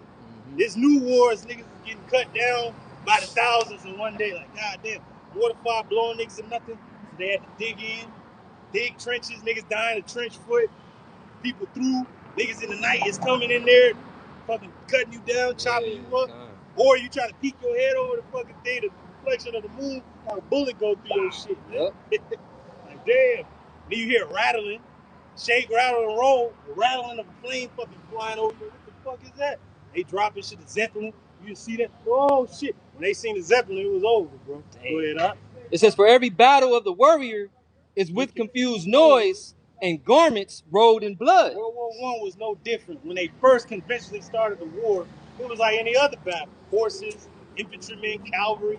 Then it became trench warfare, mortar fire, guns, planes, boats, U-boats, fucking submarines, all type of shit. Niggas getting melted by gas. They had to put a gas mask on. Grenades and shit, they throwing it at you. Flash bombs and shit. You all fucked up and disoriented and shit. Oh, shit. You literally rolling with a motherfucker in the mud and shit, trying to kill him, he trying to kill you. A dude running out there with his fucking shovel and going through your ass with a shovel, bro. Damn, man. Or if you down underground digging, you listening for another dude on the other side of the dirt, you hearing like a tapping and the clicking of the different picks and axes and shit. And if they wall break down, oh shit, he coming through with one hand and shit, you gotta cut his shit off and fight him. And you just in a closed place about this big. Just moving with it. Oh shit. You gotta kill his ass before he kill you. Yeah.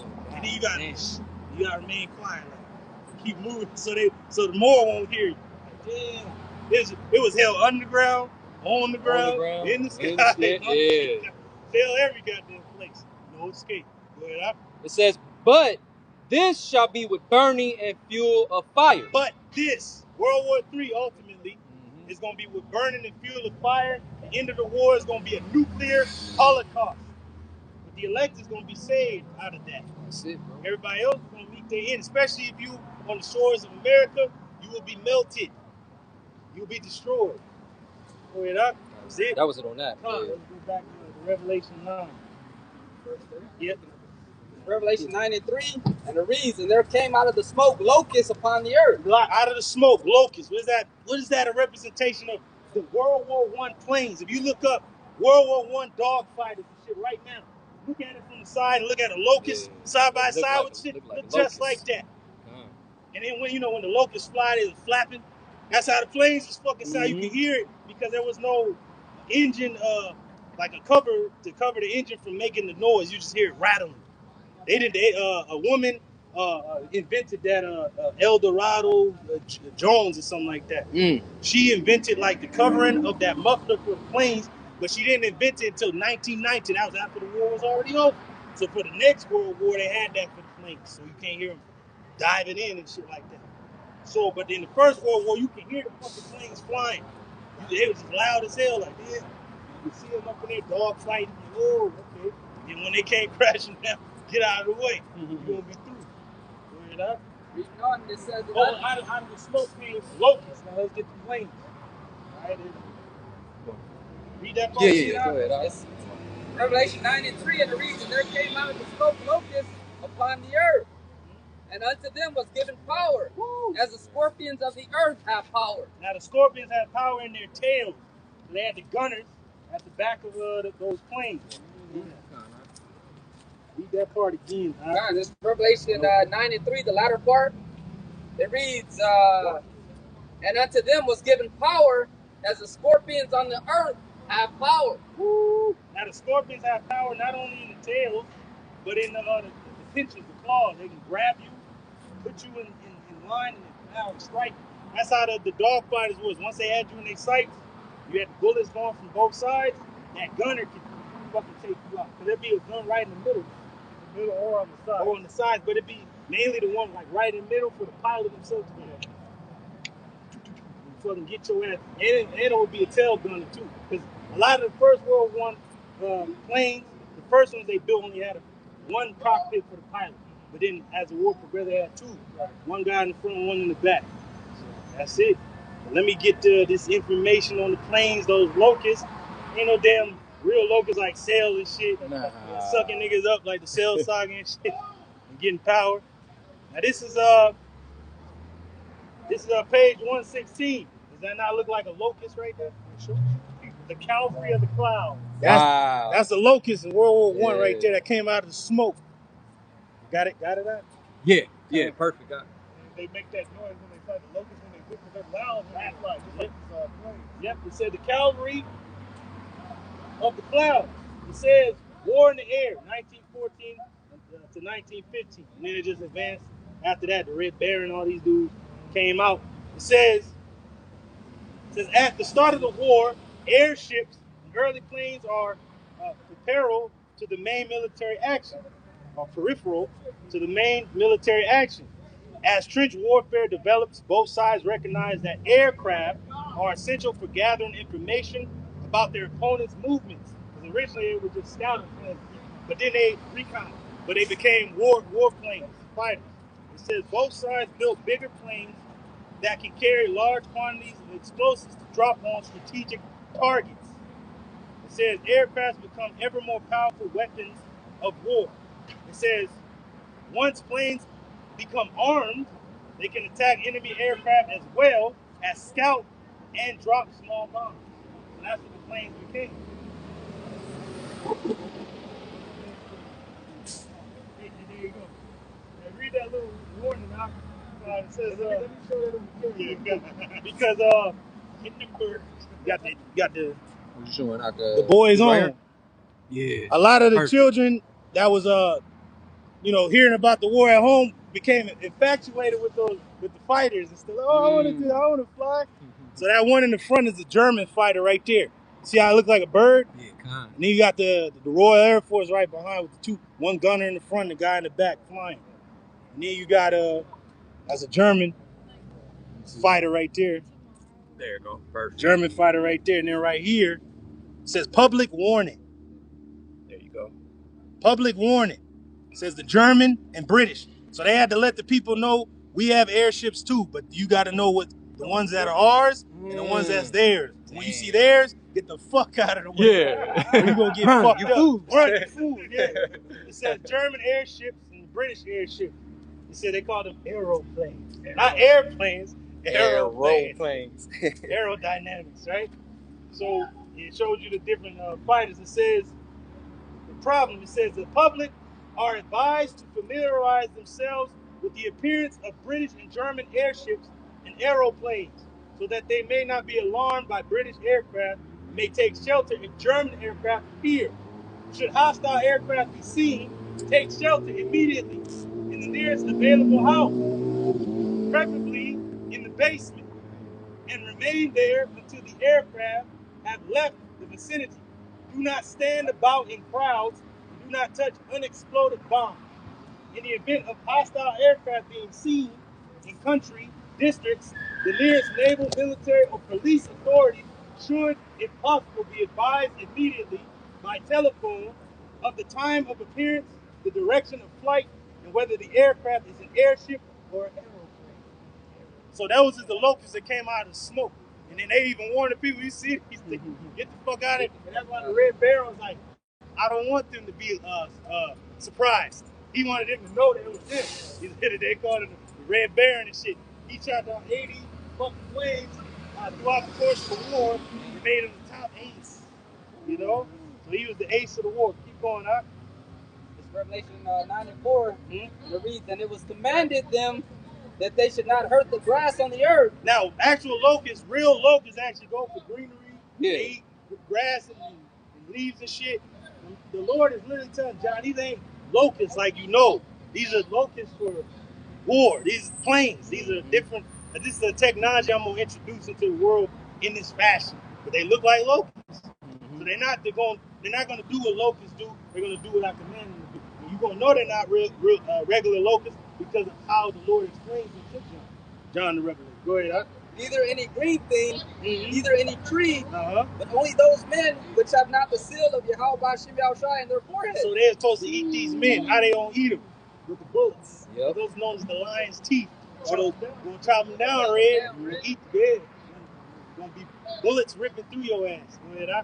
Reading on Revelation 9 and 5, and it reads, and to them it was given that they should not kill them, but they should be tormented 5 months. 5 months going into the 5 years. Right? War started in 1914, officially ended in 1919. Now the hostilities and the war ended 1918, November 11th, the 11th hour armistice. Peace at last, right? But the war didn't officially end until the signing of Versailles in 1919. 5 months, 5 years. And what happened in the first 5 months of the war would be what the war would consist of until its end. And their torment was the torment of a scorpion when he striketh the man.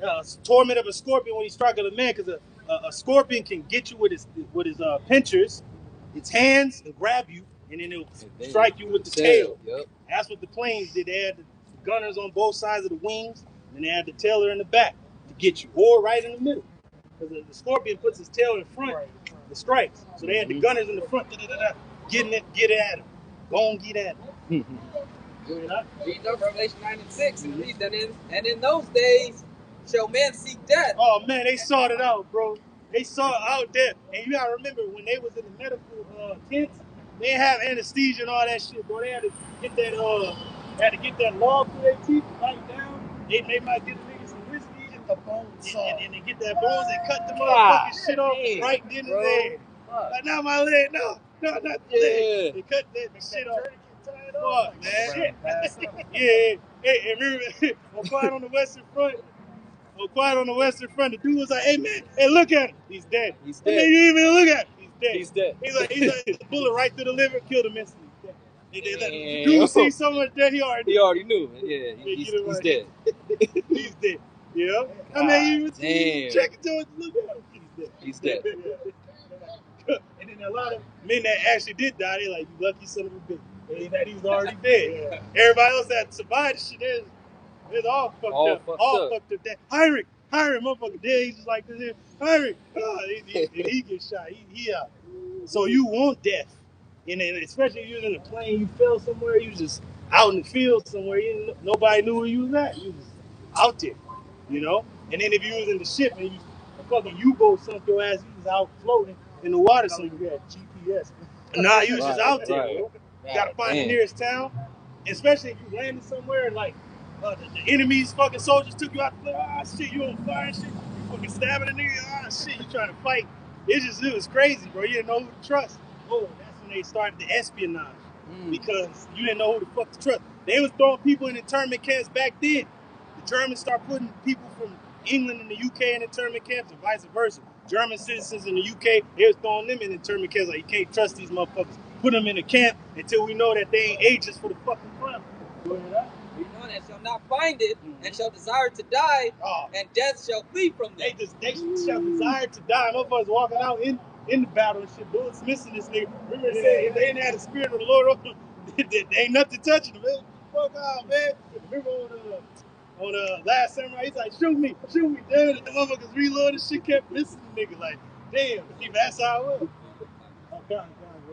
Reading on Revelation 9 and 7, and it reads, and the shapes of the locusts were like unto horses prepared unto battle. Like unto horses prepared unto battle. In the battles of the ancient world, what was horses matched with? Armor. They had the armor put on the horses. And then the horses in the battle, were they there to ride My Little Pony? No, when you had horses in the battle, they was there for war. War horses. So these planes was for war.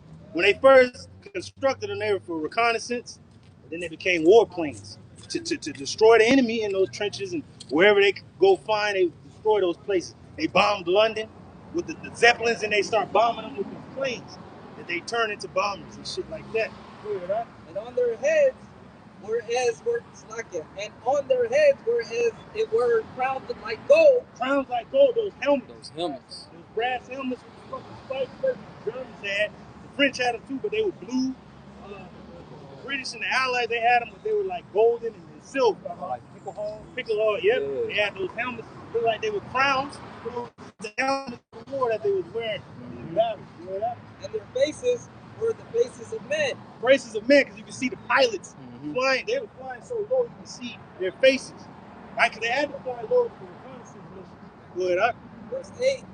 And they had hair as the hair of a woman. Now they had the actual hair on the spikes of the helmet, but they also had the scarves. And when you see the scarves blowing in the wind, it's just like a woman riding in the car, their hair is fucking blowing. That's how I looked with John Cena. It looked like a woman's hair. And the scarves and the hair from the helmets flying when they was in the plane. And shit like that. And their teeth were as the teeth of lions. And their teeth, the bullets on these planes was as the teeth of lions. So the teeth of a lion gonna devour your ass. It ain't gotta like you. It's just gonna devour you. Verse 9. And they had breastplates, and they were breastplates of iron. The planes had breastplates. Why do locusts have breastplates? Right. Because those are planes. Those are World War I planes made of iron. Metal, yeah. They're made of metal. Like horses was riding them. Like, Yeah. God. Go ahead, huh? And the sound of their wings was as the sound of chariots of many horses running to battle. There are many horses running into the battle. You can hear like a chariot, they're riding in the streets. That's how the plane sounded. Loud. Yeah. Shaking shit. Yeah. Yeah. Go ahead, huh? Reading up verse 10, and it reads, and they had tails like unto scorpions. Those gunners in the back of the planes. Go ahead, huh? And there were stings in their tails. Stings, bullets. And their power was to hurt men 5 months. And their power was to hurt men 5 months, 5 years. Okay? Because the hostilities didn't really end until 1919. Now, hostilities on the Western Front ended at 11th hour, 11th day. But they had to reach everybody. It wasn't like you had fucking YouTube live and shit. Everybody lay down their fucking weapons. You gotta go throughout. Like, hey man, stop fighting. Oh shit. Well, I know. Okay, all right. So, oh shit. You looking at the other? Oh shit. Like, all right. He's still running, trying to something over. They still fighting. Yeah, you just they falling. Along the hell. Yeah. He's like, yeah. He's like, I gotta see him right now. Yeah, shit. Damn. Go ahead, up. I'll jump down to verse 12, and it reads, and one woe is past, and behold, there come 2 woe more at Slakia. Revelation 9 and 12. One woe is past, and behold, there come 2 woes more hereafter. World War II had to come, which has passed. Right. And then now World War III, which is going to bring. You get that out. That's it. This is Revelation 11 and 14, straight to the point. It reads, the second woe is past, and behold, the third woe cometh quickly. And that's what we're on the cusp of. Yep. And we're telling you the MOTB must be pushed before that is declared. And in the midst of that is going to be Jacob's trouble. Isaiah 4:1, watch, men going to be cut down to nothing. And women going to need help. And they're going to need men. What men are they going to seek out? The men of the Lord that have been telling you these things. And we understand from Joel 3 that the Lord is going to mount up the nations to go to war with one another. And through this war, the Lord is going to deliver Israel from captivity. That's it. It all makes sense. And we're going to go more into this next time. Next time. Fire. You know? Right with prophecy. Yeah, God. The next time on Dragon Ball, you know, like, hey, we're going to go more into it because they introduced gas. There was starvation. That's what comes with war. It said, the prophets come to prophesy unto you of war, evil, and pestilence. That's it. That's in this book. It's all in there. It says, die for. We don't want to die for nothing. That's they led to the fire. We demand a place for ourselves in the stars. Yes, and pile up the munition. Yeah, man. the clouds. This is crazy. It's on point, man. Yeah, it's He on woke point. the first woe. So, you know, with that, we're going to close out. Brothers got any closing words? Lord said it all. Lord said it all. Hey, with that, we're going to face the east. Give all glory, praises, and honor unto Yahweh, Ba'ashem, Yahushai, Ba'ashem, Rakakadash. Barak the Yahweh, Barak the Yahweh, Barak the Oshai, Barak the Yahushai, Barak the Yahweh, Barak the Yahweh, Barak the Oshai, Barak the Yahushai, Barak the Yahweh, Barak the Yahweh, Barak the Oshai. Barak the Yahushai. Hey, with that, hey, always peace and blessings unto the hopeful elect, double honors unto our apostles and elders at Great Millstone, That's right, that that's ruled right. well, that taught us the truth, that gave us the right breakdown of Revelation 9, That's it. that we brought to you, and we're going to bring some more to you. We're going to give you some more of it. So double honors unto those men as it is written. Give double honor unto them that are worthy of double honor, that continue in the ministry. That's what we do. And that have given us the two most important things we could know. Even the name of our Heavenly Father and the name of His only begotten Son. The name of the Heavenly Father is Yahweh. And the name of His only begotten Son is Yahushua. That's it. With those names, hey, you can do anything. So with that, we're going to close out and say Shalom. Shalom. Kwame Ashala. Kwame Ashala. Kwame Ashala. Kwame Ashala. Kwame Ashala. Kwame Ashala. Kwame Ashala. Kwame Ashala. Where were you When the Israelites took over the planet. People of earth, we know who we worship. Shalom. Shalom. You. Take that. And